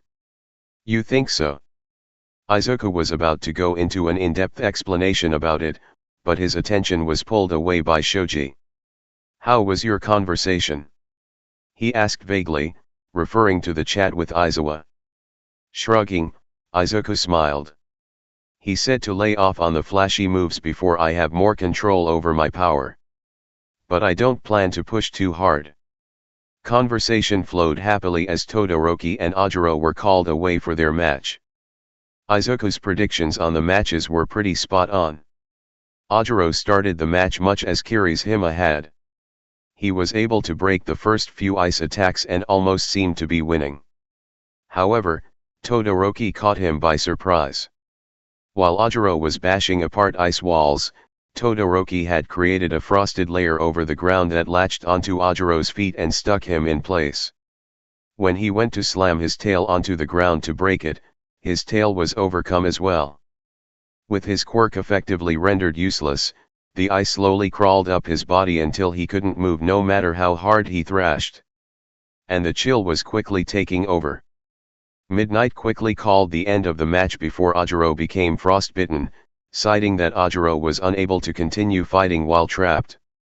It saved him the shame of having to concede himself, but Izuku could tell he was still a little annoyed by it. What surprised Izuku was Yaoyorozu losing her match to Itza. Not that Izuku had less faith in Itza. It was just that Yaoyorozu could create almost any weapon she wanted to.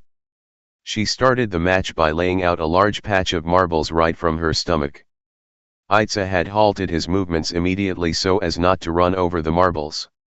She even went so far as to pull out a small firearm from her hip. Some of the students beside Izuku gasped, wondering if she was planning on shooting Aiza with real bullets. That was surely against the rules. It's a paintball gun. He supplied quietly. How do you know? Kaminari demanded to know. You can see the Code 2 cartridge poking from under the grip. Although Yaoyorozu tried to hide it, Izuku could see the glinting metallic cartridge gripped in her hand. She shouted loud enough for the speakers to pick up, demanding Aiza leave the platform or else she'd shoot. Aiza spluttered for a minute, demanding that she was breaking the rules. He even looked at Midnight to call the match before Yaoyorozu pulled the trigger on the gun and shot Aiza in the shoulder with a bright blue paintball. Aiza cried out and gripped his shoulder before he saw the bright fluorescent paint. The cameras picked up on his face going bright red at the humiliation. The rest was history. Aiza sped around the marbles and grabbed Yaoyorozu around the waist and started to drag her to the edge of the platform. She fought, of course, but he used his quirk to speed him over. Aiza took a taser to the ribs, but he threw her over the edge of the platform quickly enough to get the win. Izuku was honestly impressed. All too soon, it was time for Izuku's match with Shinsu. Izuku was equal parts excited and terrified. He honestly didn't know which of them would win. He could overpower Shinsu eventually, but all it would take was one good verbal response and Izuku would be out. Izuku found his hand being squeezed by his friends before he made his way to the entrance tunnel.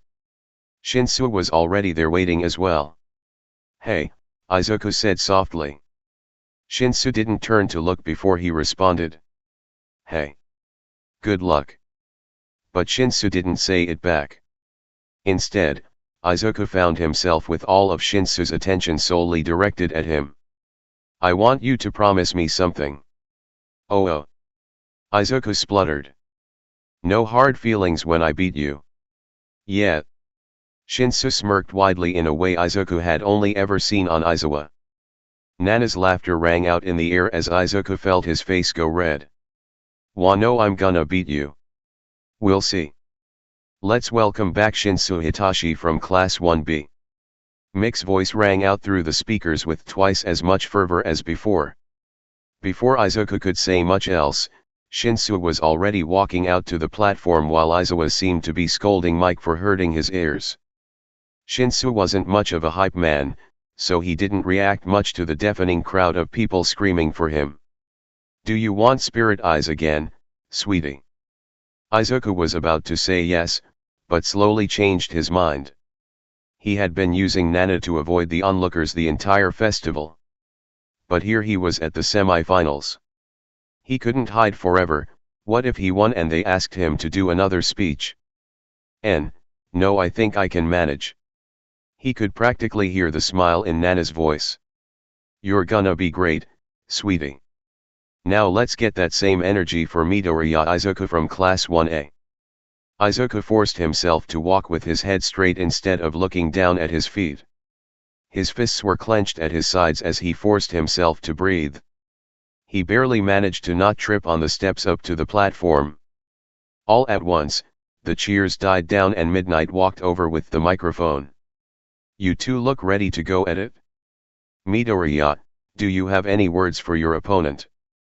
Izuku suddenly had the microphone pointed at him and he froze like a deer in headlights. But there was only one thing floating in his mind at the moment. A plus ultra. Plus ultra. The crowd mimicked immediately as the microphone was passed to Shinsu. "Couldn't have said it better myself." The purple-haired teen agreed. Midnight stepped back and off the platform with a wide grin. "There you have it. And with that, let the match begin." Izuku and Shinsu stared at each other with almost feral smiles on either side of the platform. When the buzzer finally sounded for the start of the match to begin, they didn't move. "Oh. No explosive start." Mike mused. "That's a first. They need to be careful. One wrong move and either one can be forced out of the boundary lines." Aizawa vaguely explained, but Izuku's attention was stolen by Shinsu. He cleared his throat slightly. "What, are you just gonna stand there all day? Shinsu asked as he took a step closer. Izuku said nothing as he met the step with one of his own. What's the matter? Cat got your tongue. Izuku refused to go for the bait. Instead, he took a few steps forward and swiped out with his fists. Shinsu easily ducked under the strike and slapped his fist away. Oh come on, you call that a punch? Taking a deep breath, Izuku straightened his stance. He knew how he had to win this, but that didn't make it easy. Shinsu knew so much about him. He could goad him in so many ways. Shinsu's frustration became more apparent. For a moment, the purple-haired boy stopped talking and charged. Izuku had to dodge several swipes and even a kick. But before he could counter it, Shinsu was already stepping back away from him. Are you scared to fight me or something? Almost, Izuku found his mouth almost opening to spit a reply that of course, he wasn't scared. But he caught himself and clenched his jaw shut immediately. You can't even land a punch on me. Do you think Nana's back hurts from carrying you this far? Izuku actually gasped. He was taken off guard so much that he didn't even dodge the punch coming at him. He felt Shinsu's fist connect with his face. Hissing, Izuku stepped back and cupped his cheek with one hand. Oh my, are you gonna cry? Shinsu teased, his voice sickeningly sweet as if comforting a toddler. Did I hurt your little face? Nana, take his energy, Izuku thought, not daring to speak out loud. On it? Izuku watched as Shinsu's legs wobbled and gave out from under him. He cursed, but Izuku didn't let up. Rushing over, Izuku returned the punch and even landed a kick to Shinsu's stomach before he was grabbed by his shirt and dragged down as well. I'll tell your mom about Nana as soon as we're out of here. How do you think that will go? Shinsu grunted out. Rather than use the stolen energy to punch Shinsu even harder, Izuku used it to shoot up into the air, Shinsu's hand being ripped from his shirt. They continued this trend, trading blows and Shinsu spitting fiery insults at him one after another. But Izuku still managed to keep the upper hand. It was to the point where he knew, he was going to win. Yes. Yes, kid. That slot in the finals is ours. Daigoro cheered in Izuku's head, much louder than usual. Take him out. Izuku had Shinsu pinned to the platform with a hand fisted in his shirt and a fist poised ready to punch. Shinsu was already bleeding from his lip much like Izuku was bleeding from his nose. Izuku was ready to throw what was sure to be a knockout when he heard Shinsu's wavering voice. I knew you always thought less of me, he coughs. Always. Ever since you got into 1A. We stopped talking and you make all those fancy new friends. You forgot about me until they stopped caring about you. Freezing in his place, Izuku spoke for the first time. What? No, that's not true. You're my friend Shinsu. My best friend. What game was Shinsu playing? He wasn't trying to activate his quirk and yet he was barely fighting back. Shinsu's eyes welled up with tears that didn't fall. You say that, but when's the last time we've hung out together? Just us? You don't have to answer. I'll tell you. Before UA. We hardly talk. And now suddenly you have new friends and more powers.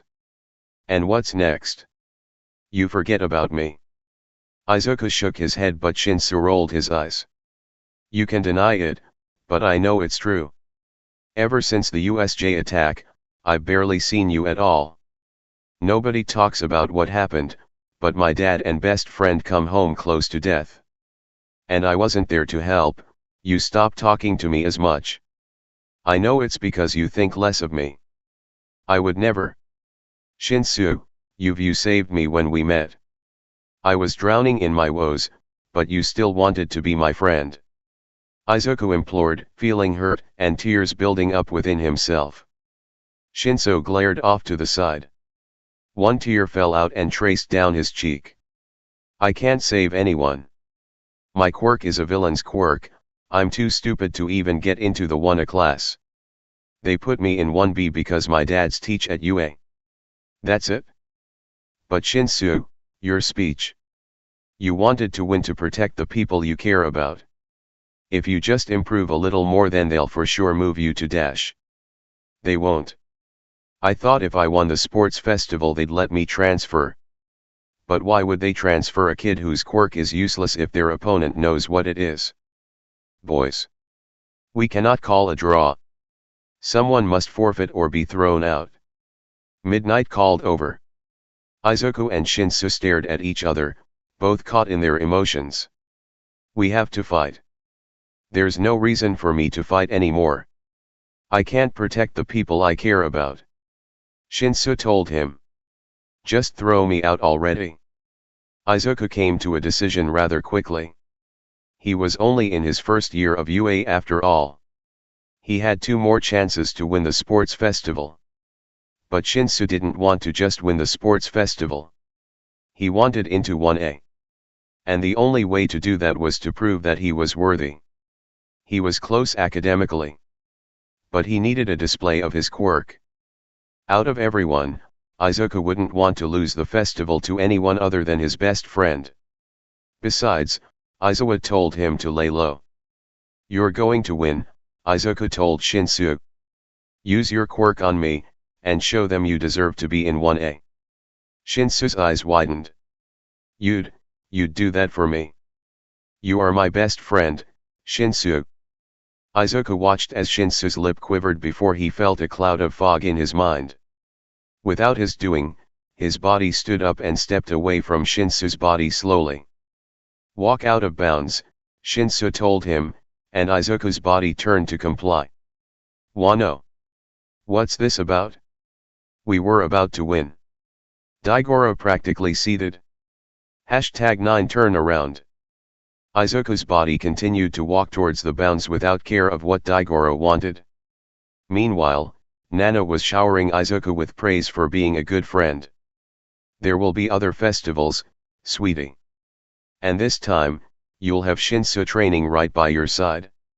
That was very heroic of you. The hell it was. What's the point in giving up? You could have won the whole thing. I don't want to win the festival if Shinsu isn't allowed into 1A. That's been his dream since school started. Daigoro went off in a rant of nonverbal grunts and grumbles. But Izuku didn't care. He was a few feet away from the edge of the platform. Izuku only wished he could see the look on Shinsu's face when he was announced the victor. To hell with that dash, Daigoro suddenly spat, and Izuku felt a similar feeling to before in the medical bay. And then he was staring at his body in the third person. We've come too far to give up now. Daigoro. Nana called out, and Izuku saw her staring wide-eyed at his body. Even in the sluggish view of Limbo, Izuku could see his body stop walking. His eyes were glowing a faint red glow. Stop this. But Daigoro didn't respond. In a frightening sight, Izuku watched as black tendrils shot out of his back towards Shinsu. The small smile that had been on Shinsu's face faded into a look of shock as the tendrils wrapped around his middle. He tried grabbing them and tearing them away, but his hand slipped through. We are going to win. Izuku heard Daigoro's voice come from his body. All at once, the tendrils flexed and Shinsu was lifted off the ground. Without so much as a word, Shinsu was thrown across the stage, right off the platform. His body hit the ground and rolled several times before he landed on his back, gasping in pain. Shinsu! Izuku cried out, feeling panic and dread inside him. In slow motion, the buzzer sounded and Izuku was announced as the winner. Daigoro, piloting Izuku's body, smiled at the crowd and shook his fist in the air in celebration. And the crowd went nuts. Chapter 39, Todoroki. If any of the above warnings bother you, after the cut-off point, the Midoriya Izuku advances to the finals. Midnight announced. But let's give some love for Shinsu as well for putting up such a valiant fight. The applause continued, only dying slightly as a stretcher floated out and Shinsu was lifted onto it. Izuku didn't care that he wasn't in his body. He started running, almost as if he were wading through tar, towards Shinsu. His arms reached out and grasped at nothing. "Breath, kid," one of the paramedics coached. "Deep breath in and let it out slowly." Shinsu coughed immediately as he tried and groaned as pain followed. Izuku followed the group down the hall. He could hear the announcements from the arena. Midnight explained the next match and hyped up the crowd a bit more. "I'm sorry, Shinsu. I'm so sorry," he apologized profusely even though he knew Shinsu couldn't hear. Suddenly, as they started to turn the corner to an elevator that would lead down to the medical wing, Izuku felt himself being pulled backward. Thinking this meant that he finally had control, Izuku relaxed. Imagine his anguish when he realized that, no, he still had no control of his own body. Nana shouted obscenities towards Daigoro. Even being a spirit with no need for breath, her pale face was red with exertion. "You're a parasite. He's just a kid. You should be ashamed of yourself. Nana," Izuku said, feeling tears well up in his eyes. Nana's attention turned to him quickly. The anger immediately melted away as she rushed over to pull him into a hug. "My sweet boy, I'm so sorry," she apologized, and Izuku sobbed because it wasn't even her fault. I couldn't follow him." Izuku knew he couldn't roam free. But it was the first time he realized just how tethered Nana was to him. Nana squeezed him tighter but didn't try to placate him or give empty words of comfort. "I'm going to fix this." Izuku was reluctant to let go of her warm embrace, but she insisted. By now, Daigoro was making his way back to the tunnel, a sly grin stretched over Izuku's face. Izuku, even in his spirit form, felt sick to his stomach. "Please," he begged Nana even as she was already walking towards his body. Her eyes were set hard with steely determination. Her hand reached to grab at Izuku's chest. Izuku expected to be put back into his own body, but when the momentary bright flash of light faded from his vision, he saw his eyes glowing Nana's usual gentle purple. The smirk slipped off Izuku's face and was replaced with determination as she stomped through the tunnel. "Where's Daigoro?" Izuku asked worriedly. "Not sure." "Don't care," Nana admitted. "Where are we going first? Medical wing or to Aizawa?" "Aizawa is most likely going to the medical wing anyway because of Shinsu." Nana nodded Izuku's head and took off at a slight jog down the hall. They both knew the directions at that point, so there was no need to reference the large maps on the wall at every other interval. What they didn't account for was rounding a corner quickly and coming into contact with a hard, almost wall-like surface. Bouncing back, Nana grabbed the wall to steady herself. Izuku looked towards what they could have possibly crashed into. His stomach dropped to the sight of Endeavor. The current number 2 hero, standing in the middle of the hall. His eyes glared down at Izuku with a fiery intensity. And if Izuku hadn't known Endeavor's history or the flaming facial hair tipping him off, he would have just kept going. "Ah, just the boy I wanted to see." Endeavor crossed his arms and made no move to stop blocking the hallway. "You're going to be fighting my son, Shoto, in the finals." Endeavor didn't stop talking, which Izuku was grateful for because he wasn't in the pilot seat of his own body. Even so, Izuku didn't focus on whatever monologue Endeavor was trying to have. Instead, he found himself distracted.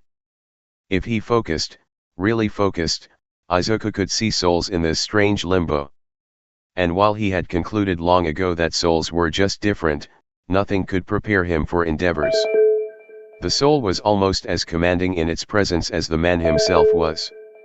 The entire hall was filled with it, even up to the ceiling. Oh yeah. The outer edge of it flickered like a candle flame. It was interesting, to say the least. But Izuku's attention was more drawn towards the tendril around the soul. It was dark, almost tar-like. It curled like a serpent around the orb of the soul. The coils themselves were tight, the edges of the soul bending inward to accommodate the grasp. Izuku found himself taking a step closer. "Nana, what's this?" Izuku asked, but Nana didn't answer. The closer he got, Izuku noticed the tendril uncoil slightly.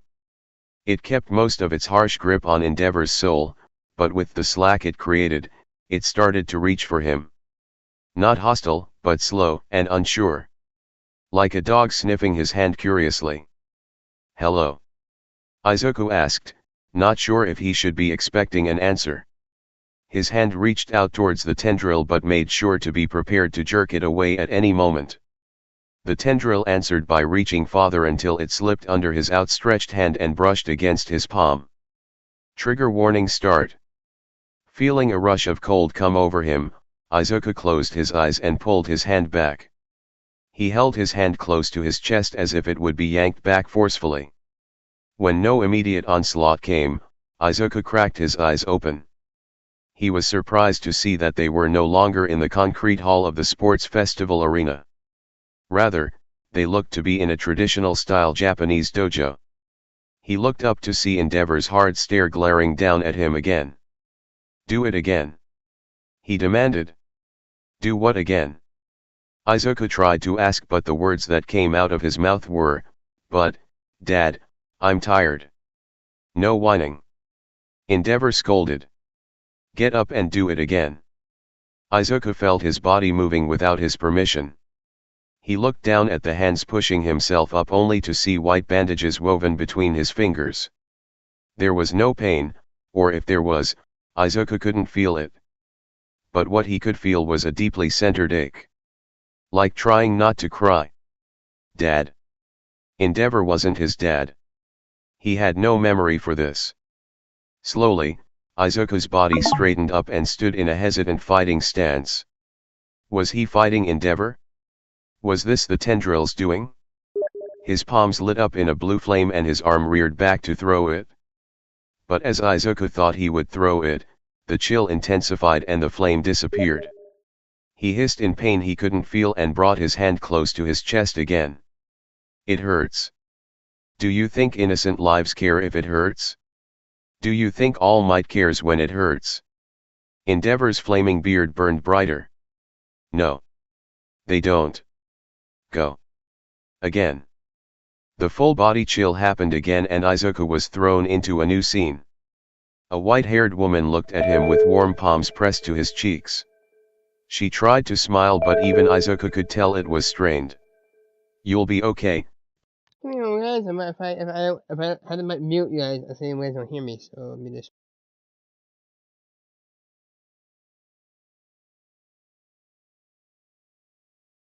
Oh, yo. Are you gonna add C Turner? I'm not trying to interrupt your stream or anything. I just want you to accept his request. Have you seen the new Saints Row game? Oh, if you want it, he's got a free copy for you, man. It's an open world action game.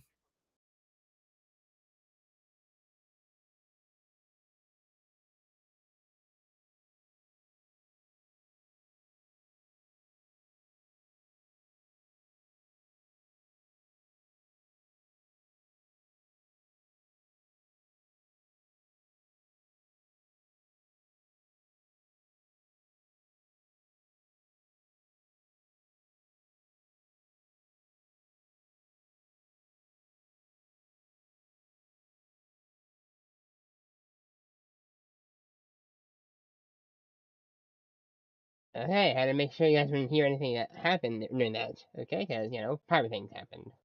"To ya. I'll talk to your father and these training sessions will stop. Promise." Izuku felt his Tuyas, mouth say shakily. "I promise." Another chill went through him. This time, Izuku was left looking at the tearful face of a white-haired little boy currently wrapping more white bandages around him. I hate him." The little boy sniffled. "Shh, Izuku Tuya hushed. "I'll be fine. It's okay, Natsuo." His voice was level and calm. "It's not okay." Natsuo huffed. "You and Mama are getting hurt, Fuyamai won't believe me when I tell her," and the poor boy stumbled over his words and whimpered. "I haven't seen Shoto in months." Fuimai doesn't need to know anyway. Do you remember what Dad did that one time when you yelled at him? Do you want that to happen to Fuimai? Tuya spoke as if he had said it 100 times before. And Mom and I can handle this. You're too young, but things have always been like this. And we're still here. Tuya wrapped his now bandaged arms around Natsuo and pulled him into a hug. If it makes you feel any better, I'll sneak upstairs and check on Xiaotou tonight. Natsuo cried a little longer in Tuya's arms and Tuya rocked him back and forth patiently. Another chill. Another memory. Izuku was starting to feel sick. This was the Todoroki family. Endeavor had always kept his family out of the eye of the media. But this was a whole separate level. Izuku didn't even know that Todoroki had siblings. Which the secrecy made sense now that he saw and experienced the abuse firsthand. Tuya tiptoed up the stairs and made his way down the hall. There was a singular sliding door at the end of the hallway that Tuya painstakingly slit open just enough to step inside. He made sure to close the door behind him but kept his steps light. The room was bland and monochrome. There was a rocking chair, a plain cream-colored rug, and what looked like a dresser with a changing mat on top along one wall. In the center of the room was a white crib. Stepping closer, Tuya could see a baby sleeping inside. Izuku immediately knew from the small tufts of red and white hair on top of its head that this baby was Xiaotou. He slept on, unbothered by the presence by his crib. His face looked peaceful. Reaching inside the crib, Tuya tucked the light blue blanket a little more under Xiaotou's chin. I wish I could sleep as good as you. Tuya sighed. For a moment, Tuya just stood there watching the baby sleep. This proved to be his undoing as the door slid open unexpectedly. Endeavor's hulking frame stepped into the room and as soon as his eyes fell on Tuya, his face turned harsh. Tuya tensed as if he was prepared for Endeavor to yell at him. But the hero said nothing. Only, he stepped back out of the room and pointed to the spot in front of him. Taking that as a cue, Tuya walked over. He ducked his head, feeling his heartbeat rapidly in his chest as Endeavor slid the door shut a final time. There was no warning as Tuya was grabbed roughly by the arm and all but dragged down the stairs. Dad, wait, Tuya tried to explain as he had to stand on his tiptoes just to touch the ground. I was just worried. Be quiet. Endeavor seethed. Izuku was saved from having to watch another scene as the chill happened once more. But the relief didn't last. In this next scene, Izuku was finally able to see Tuya. The boy had white hair like Natsuo, but the tips of it were a dark red. There were bags under his eyes telling of days of lack of sleep. Bandages now crawled up his arms, across his chest, and up to his neck. There was even a patch on his cheek. Tuya's face was blank. Almost devoid of emotion. For a moment, he just looked at himself. Izuku felt more and more unsettled as time went on. Was time frozen? Was Tuya stuck? What was going on? Suddenly, there was a sound from the hallway. A small voice, shouting. I hate you. I hate you. I hate you. Izuku assumed Natsuo screamed. There was a dull smack sound before a quiet crying began. You do not speak to me that way, boy. Endeavor demanded. Tuya growled, hands clenched hard enough on the sink to turn his knuckles white. I'm tired of this. The material of the sink started bubbling and melting in his grasp and Tuya quickly let go. He took one final look at himself in the mirror, punched it, and stomped out of the bathroom. The shards of glass rang out as they clattered into the remains of the sink. Tuya? What did you do? Endeavor glared as Tuya entered the room. Natsuo was a little older than he was the last time Izuku saw him, but he was curled up onto the floor, a hand pressed to his cheek. Tuya clenched his hands at his side. Don't touch him. He said quietly, calm. I'll kill you. I swear I'll kill you if you touch my brother again. Natsuo. Go to your room. Now. Endeavor sent the shaking boy away and loomed over Tuya. But Tuya stared up at Endeavor with determination. You think you can threaten me, boy? In my own home? The roof I put over your head. I'll burn this place to the ground to protect my family. Is that so? Endeavor tilted his head in challenge. If you think you're so strong after everything I taught you, let's take this to the courtyard. If I win, you're going back to your lessons. If I win, you're gonna leave Natsuo and Shoto alone.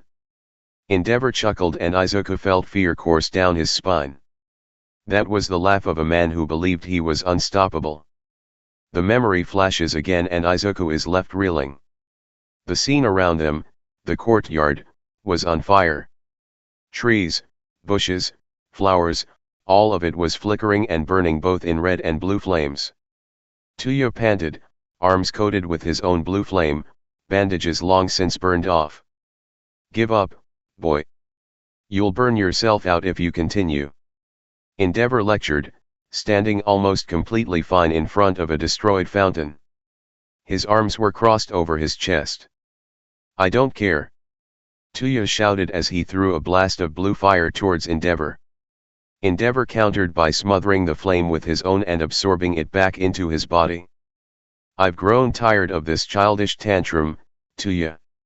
You won't win. Concede and end this. Endeavor started to step closer even as Tuya threw bursts of fire towards him. The fire climbed up Tuya's body until it reached his chest and licked at his neck. No. Get away from me. I'll kill you.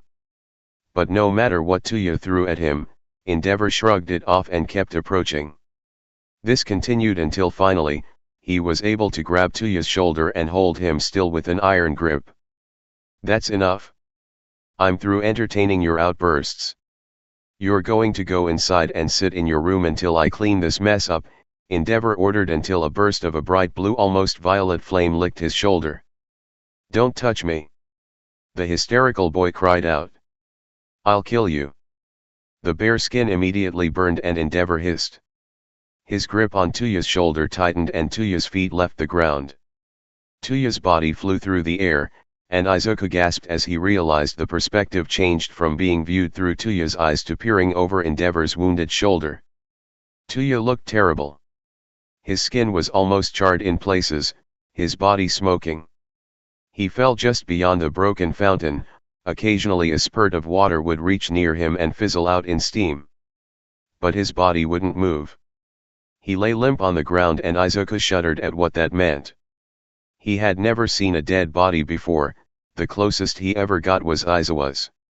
Distantly, the sound of sirens rang out, and Endeavor cursed. Foolish boy, look what you made me do.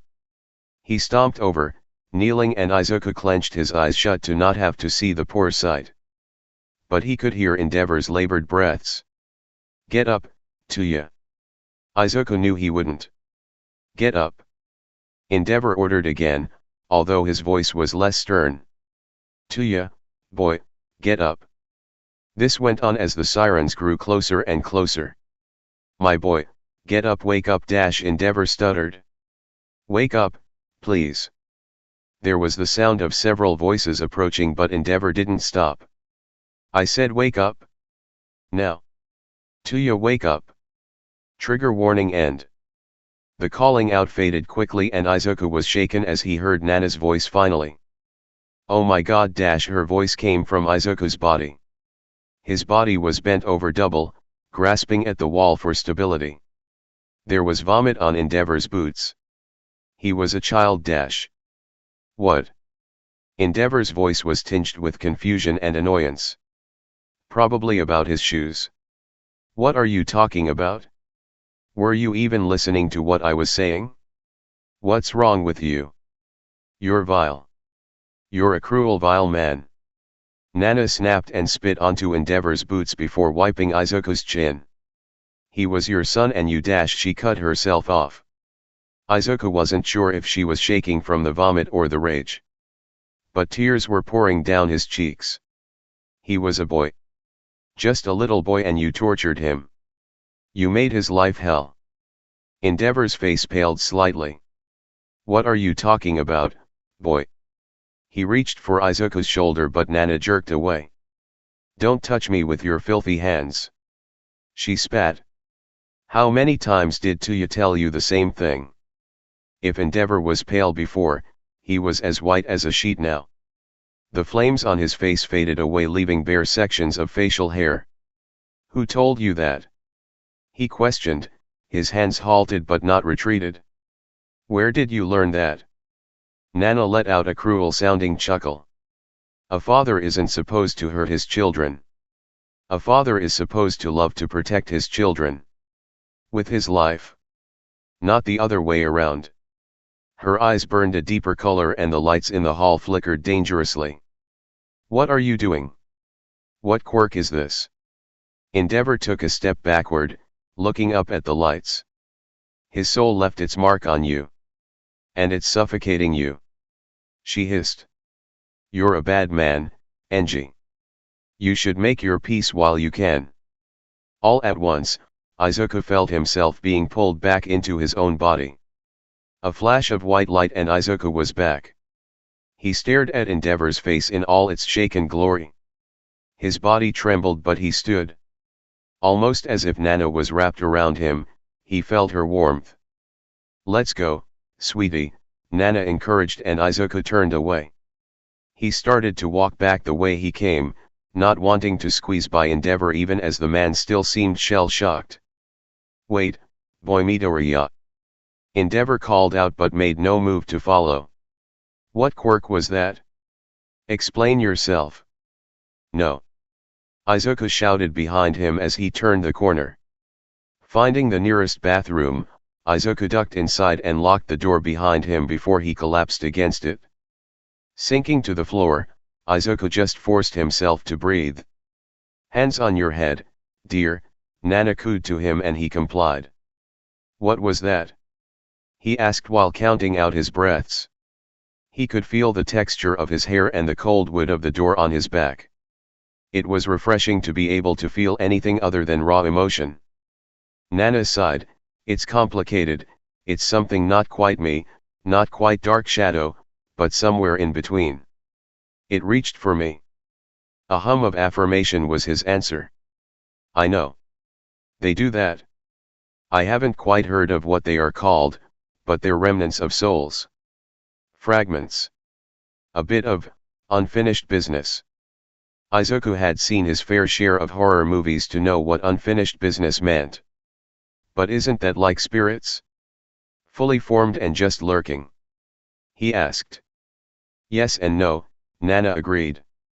That's why I say it's complicated. Usually, in situations like that, you get a vengeful spirit that haunts a place or a person until they get what they want. But in Tuya's case, I don't think he had much energy left. He attached himself to Enji as much as he could before the rest of him fizzled out. And what he wants is, to kill Endeavor. It seems so. Izuku sighed roughly, the air slipping out of his lungs in one rush. I need to talk to Todoroki. What about Aizawa? We still need to talk to him about #5. That can wait. Izuku stood from the floor of the bathroom and walked to the sink. There was a moment when he looked up from washing the bile and tears from his face that he expected to see Tuya's face staring back at him from the mirror. But it was just him. Just him. He dried his hands and face before walking out of the bathroom, only to be met with an attendant coming from down the hall. Oh. Midoriya. She said excitedly as she rushed over. Your match with Todoroki starts soon. What dash? Izuku questioned. But Aiza and Todoroki haven't fought yet. She looked a bit sad as she informed him, young Aiza had to forfeit due to a family emergency. This means by default Todoroki moved on. Your match starts in a few minutes. Izuku hadn't expected that. He couldn't believe it. He hadn't even thought about what he was going to say to the other student. But it didn't matter. The attendant led him towards the mouth of the tunnel once more. Todoroki stood passively and didn't even look at Izuku when he walked up. Todoroki dash. You two play nice, and good luck." The attendant smiled as she walked off quickly. Todoroki-Izuku tried to talk again only for Present Mic's voice to ring out. "Let's hear it for the one and only Midoriya Izuku." Groaning, Izuku started to walk. But he turned his head quickly to Todoroki. "I need to talk to you about something very important. Just listen to me," he said, and finally turned towards the platform. Midnight smiled widely at him. "There's the superstar," she joked as he stepped up on stage. "And now to the one who's shown just as much dedication and promise, Todoroki Shoto." Todoroki walked up quickly, almost eager to get the match over with. "Todoroki, I'm sore." Izuku was interrupted by the crowd cheering loudly once more as Midnight unexpectedly announced the start of the match. Before Izuku could speak again, he was being attacked with a wall of ice. He could tell. Chapter 40, Confessions. I realize, if you decide. For the first few minutes of the match, Izuku focused on dodging Todoroki's various ice attacks. Spikes shot from the ground, slick patches under his feet, and even large walls that Izuku had to punch through before they could collide with him. The platform was quickly becoming a mess of ice shards and water, but the fight had just begun. "Todoroki, you need to listen." Izuku dodged under a shard, almost 10 feet away from Todoroki now. "I talked to your father." Todoroki's eyes narrowed, and Izuku only saved himself from being thrown out of bounds by floating above the glacier that came at him. "I don't care about anything he told you." "I don't care. Do you want me to sap his energy?" Nana tried to be helpful as Izuku panted, somehow sweating while the mounds of ice surrounded him. "Not yet. Let me reason with him." "If you say so, sweetie." For a moment, both contestants stopped. Todoroki was poised ready to fight off an attack from Izuku, but Izuku stayed still. "Please just listen to me," Izuku implored. "I need to tell you about my quirk." "I don't care about your." Todoroki raised his hand and Izuku held a hand up to stop him. "Wait. Oh. Is Midoriya conceding the match? So soon?" Mic's announcement rang out in the silence. Midnight piped in then. "Midoriya, if you wish to forfeit, we need a verbal agreement." Shaking his head quickly, Izuku lowered his hand. "I'm not quitting. I just need to say something about what Endeavor did." It seemed like a reflex the way Todoroki bristled at the mention of his name. But Izuku could see the frost inching across the back of his hand. "It doesn't matter. I won't use his quirk. I won't be like him." "What?" Izuku blinked. Why would you let him have that control over you?" he asked, full of confusion. This time Izuku fell to the ground as a slab of ice collided with his shins. Hissing in pain, Izuku tried to stay in bounds as Todoroki stomped over to him. "He does not control me." Izuku could only nod. Pushing himself to his knees, he pleaded. "I don't want to fight you, but it's important for you to know that he," Izuku was careful not to say the name, "shouldn't have control over you. I'm sorry about what he's put you through. I can't imagine what it was like, but you shouldn't limit yourself because of it. I won't use his quirk." His. It clicked then, what Todoroki thought the conversation was about. "Todoroki, it's your quirk. Your quirk. Not his. You choose what you do with it." Todoroki reached down and grabbed Izuku by the collar of his uniform and lifted him to his feet. "How can you say that when I'm the reason you have that scar on your shoulder?" "That wasn't you, Todoroki. That was Bakugo. But it happened because I was too weak to protect you." Shaking his head, Izuku rested a hand on Todoroki's wrist. "No. Bakugo was using support items.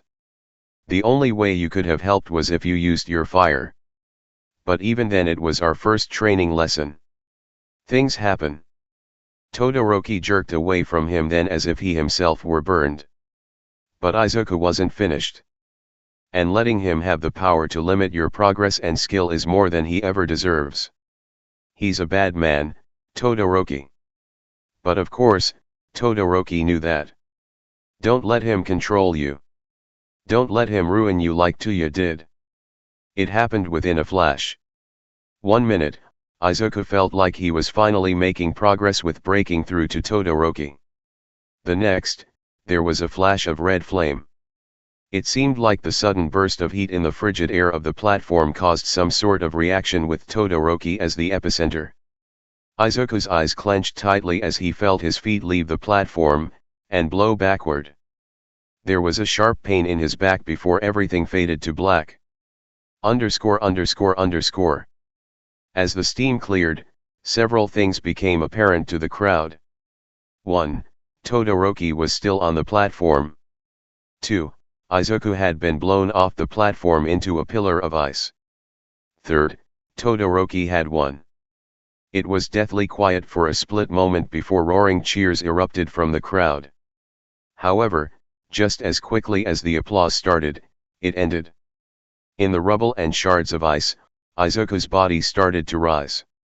Slowly, as if his body was made of lead. There were scrapes and cuts and fresh bruises littering his exposed arms and a small trickle of blood leaking down his temple. The crowd let out a combined sympathetic sound as Todoroki's eyes widened. Izuku's own eyes were glowing a soft purple color as he took a jerky step out of the debris. Todoroki ran down the platform steps toward him just as a paramedic stretcher came barreling from the entrance tunnel. Midoriya. I'm sorry I dash. Todoroki froze as a hand reached out and braced on his shoulder. SHH, you don't have to apologize. Todoroki tilted his head at the feminine voice coming from Izuku. Midoriya? He asked confused. A soft chuckle rang out followed by a wince. This is complicated, Izuku isn't conscious right now, Todoroki is it? Shouto. Todoroki nodded as he started to help Midoriya or whoever this was walk through the rubble towards the awaiting stretcher. He'll be fine with some rest and food. You fought well. A little more training and you'll be able to use both your quirks interchangeably. The voice explained before they sat down on the stretcher. But, Shouto. Yes. Todoroki asked with no small amount of confusion. You were not born with venom in your veins. You don't have to be like Endeavor. You don't have to limit yourself either. The paramedics urged Midoriya to lay down and he slowly did so. Shouto, you have so much potential to be great. Just let yourself be. Keeping up with the stretcher as it was carried off the field, Todoroki only felt his questions mounting. Who are you? How did you know about Tuya? He implored desperately. He flinched in the tunnel entrance as the lights began to flicker uncontrollably. Questions for later, Midoriya's eyes closed slowly, blocking out the light. The tunnel lights stopped flickering immediately as the paramedics hurried their pace. Todoroki followed them all the way to the medical bay before he was met by Aizawa's worried, tired, angry-looking face. Aizawa put a hand out, keeping Todoroki from entering with Midoriya. Hold on, we have to talk first, Aizawa said calmly. Besides, recovery girl needs room to work. I'm sorry, Todoroki said immediately. I wasn't planning on using my fire, but he said something. I reacted without thinking. Aizawa's face melted into a soft, resigned look. He does that sometimes. Did you hear anything else? A woman. A nod was his answer. Let's sit. I can't promise I can answer all your questions, but I can give you some advice. As Izuku came back to consciousness, the first thing he noticed was the full body ache that throbbed with each sluggish beat of his heart. He groaned. Immediately, there was a warm hand gripping his own. He tried to squeeze it, but couldn't muster up the strength to do anything more than a half-hearted twitch. Izuku! Open your eyes, a familiar voice called out. Shinsu! Izuku so badly wanted to comply. But his eyelids were so heavy. Tryon, he slurred. Shinsu. I'm here, Shinsu answered quickly. His voice was weak and cracked between words. Come on. Wake up. Let me try, Nana said softly before Izuku felt the warmth of energy flow through him. It traveled from his chest down into his limbs, leaving behind a small tingling feeling. But it was enough to allow himself to pry his eyes open. The lights of the medical bay were bright and he almost shut his eyes again as they started to water. But he pressed on, forcing his head to move to the side. He saw Shinsu. The purple-haired boy leaned over the railing of his bed as he gripped Izuku's hand. A part of Izuku burned in shame to see bandages wrapped around Shinsu's head. What happened? Izuku asked slowly, as the last thing he remembered was trying to talk to Todoroki about Tuya. Shinsu's mouth opened to reply, but a voice from the end of his bed spoke up. What happened is that you did exactly what I told you not to do, Aizawa said coldly. Izuku's eyes darted down to see the man sitting between their two beds in a chair with his arms crossed. He flinched despite the pain in his back at Aizawa's harsh tone and felt tears rushing to his eyes.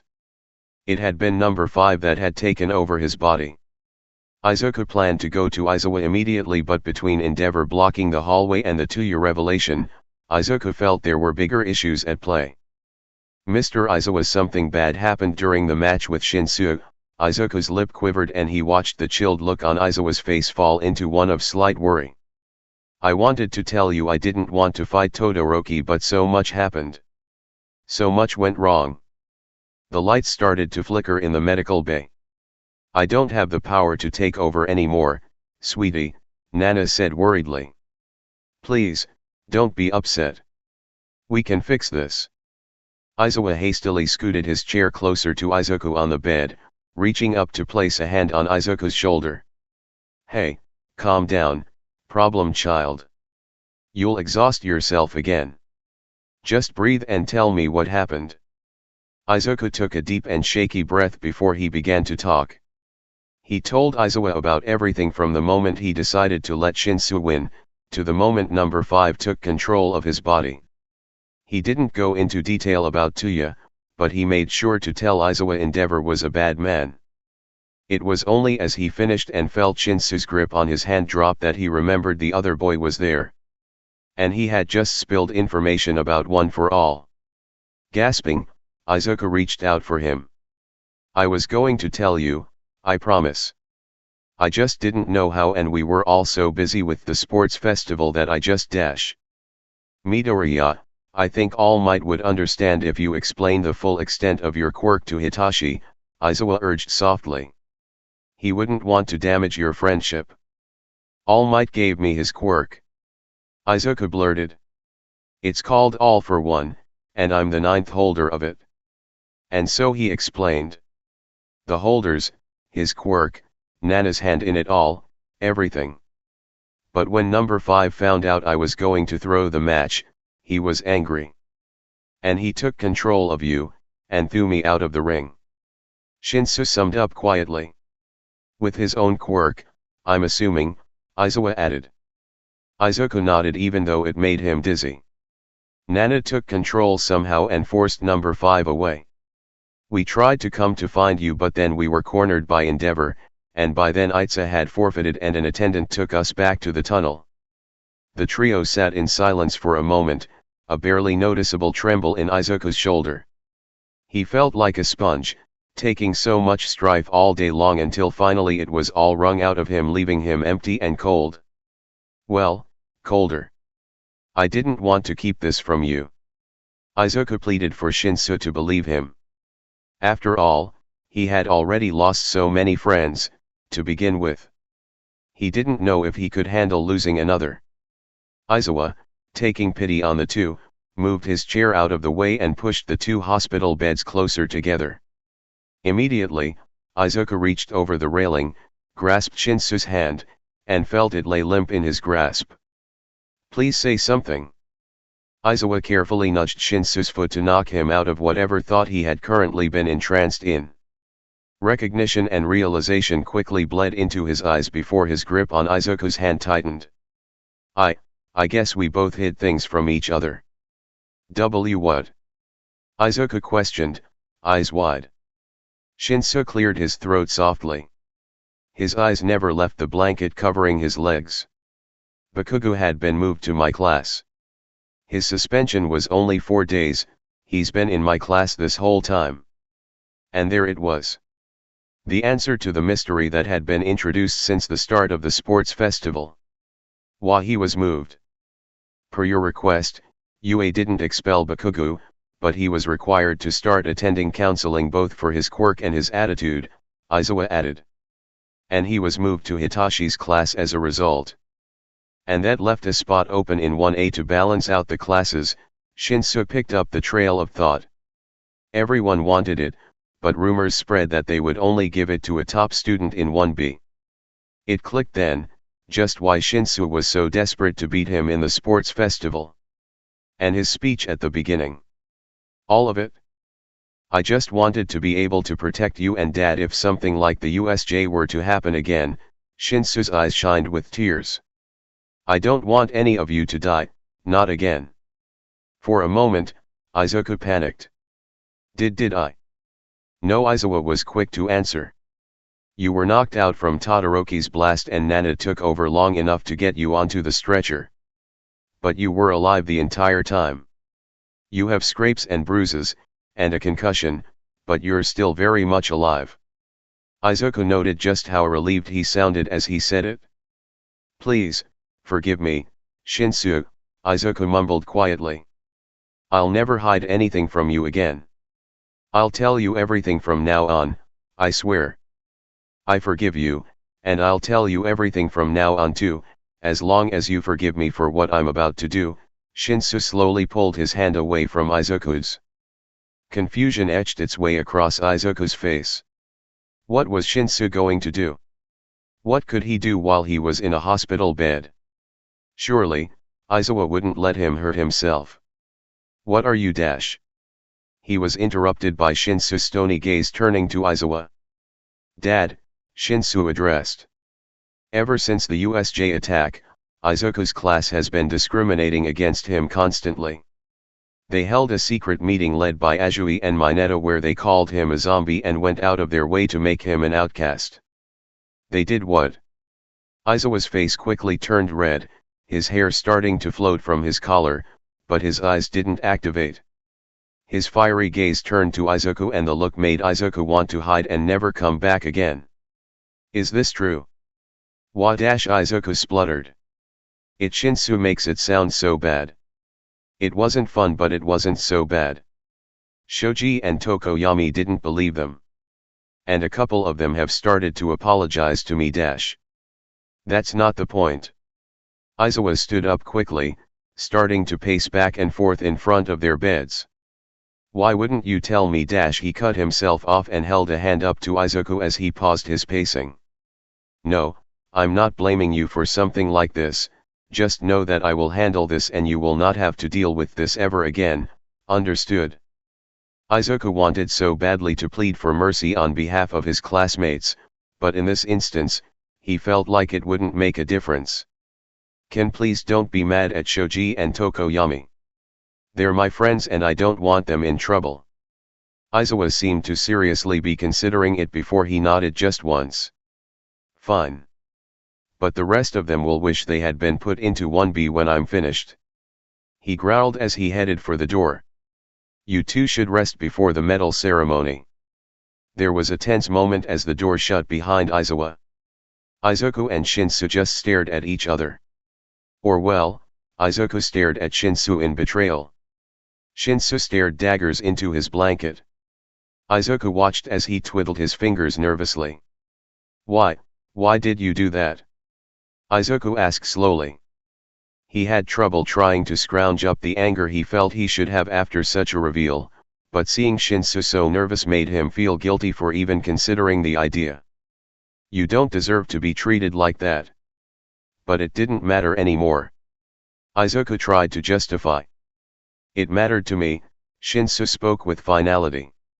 You're my friend and you deserve to be happy in your own class. Besides, if they were willing to discriminate against you, what would they say about me? To that, Izuku had no words. He knew if he were in Shinsu's shoes, he'd be furious. The feeling of rejection and loneliness he felt when Aiza turned him away from their lunch table was one he still hadn't forgotten, though he moved past it. And he knew Shinsu was no stranger to feeling rejected. They were both social outcasts.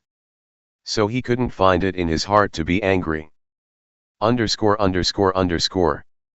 Izuku hadn't realized he fell asleep until Aizawa was nudging his shoulder. His eyes cracked open slightly to see the man's long black hair blocking his face from the fluorescent lights. "Wake up, kid, you have to stand for the ceremony." He sighed.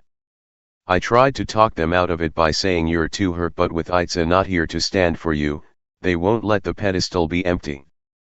Izuku groaned, sitting up and feeling his head throb. Just then, Recover Girl swept in with a handful of clinking bottles. Never seen such a bunch of pig-headed, money-hungry, immature dash. She ranted under her breath while preparing a syringe. "This is just a mild painkiller, sweetie," she explained to Izuku. "Thank you," Izuku meant it. If his head hurt now, his back would kill him tomorrow. "Unfortunately, I can't heal you anymore today without causing serious damage to your body. Enjoy the weekend, get plenty of rest, and I'll top you up in the next school morning."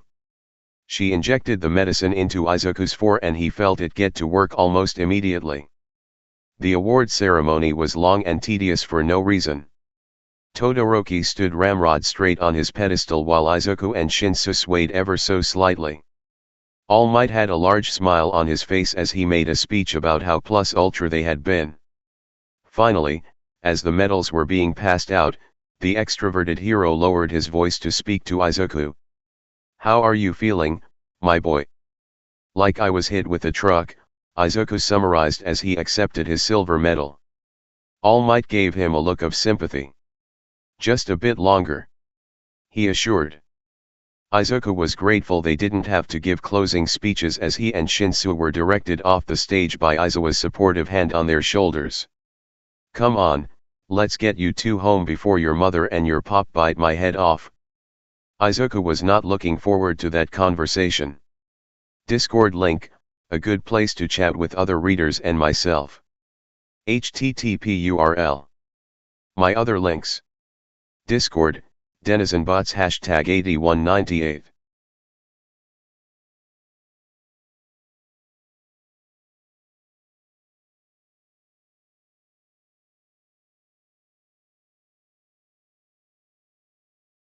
Chapter 41.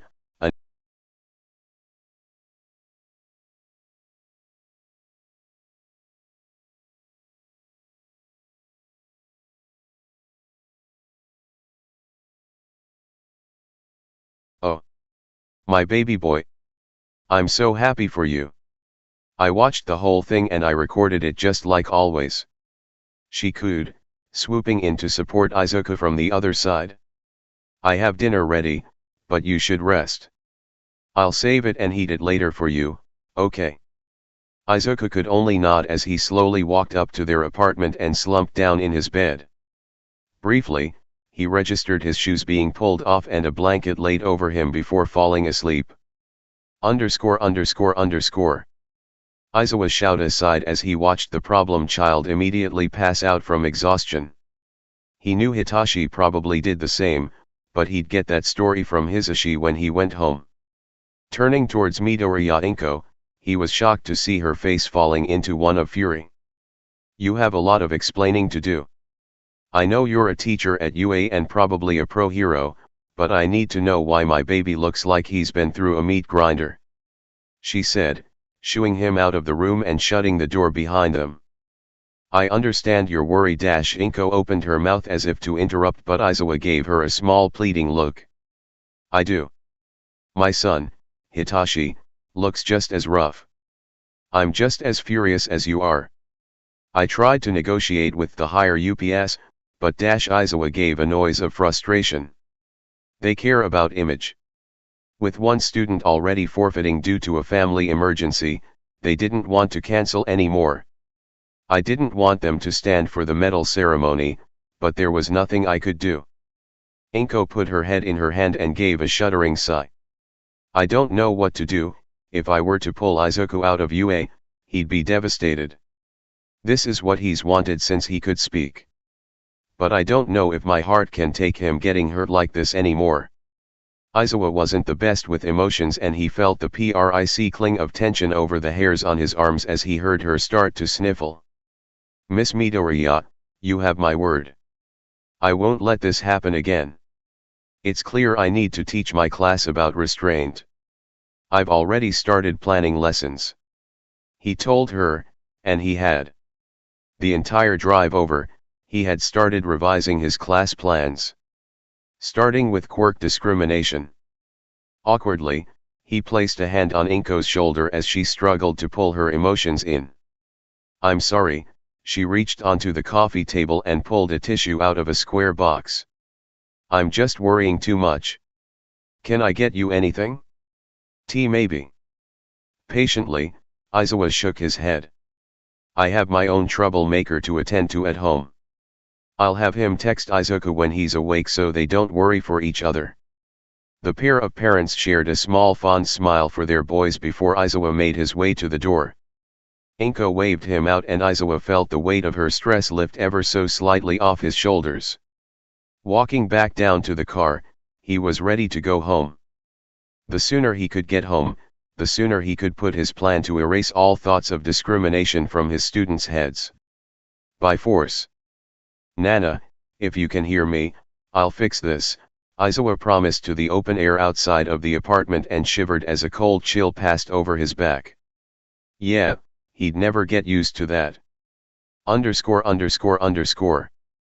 Walking into UA after the days of recuperation was a breath of fresh air for Izuku. Don't get him wrong. He loved his mom. Even when she was overbearing and doting all the time. Especially in those times, actually, because it meant she cared about him. Still, after a while, he was more excited to see his friends. So, he entered the halls of UA with Shinsu by his side. Shinsu, miraculously, spectacularly, amazingly, won the spot in 1A to even out the classes. He had made it the farthest in the sports festival, but he had also made great progress in catching up with his schooling. He wasn't the number one student in the hero course by any means, but he was no longer at the bottom of the list. And that determination was exactly what won him the transfer spot. Izuku was more than happy to walk him into their class even if Shoji and Tokoyami hadn't swooped in to join them at the last second. Half the class was already there when the quartet arrived, but they paid no heed. All speaking ceased as Shinsu entered. Most of the other students didn't know who he was. Shinsu didn't seem to care about any of the stares as he looked at Izuku. Where's your seat? Okay, Yami. I know we've been up here for a while. My God, look how long. 4 hours. I think you guys think. I think I should end it here. You know, the middle of one. There's also evidence where it is. You know, this will be something great. So here are we. Let me jump to the left.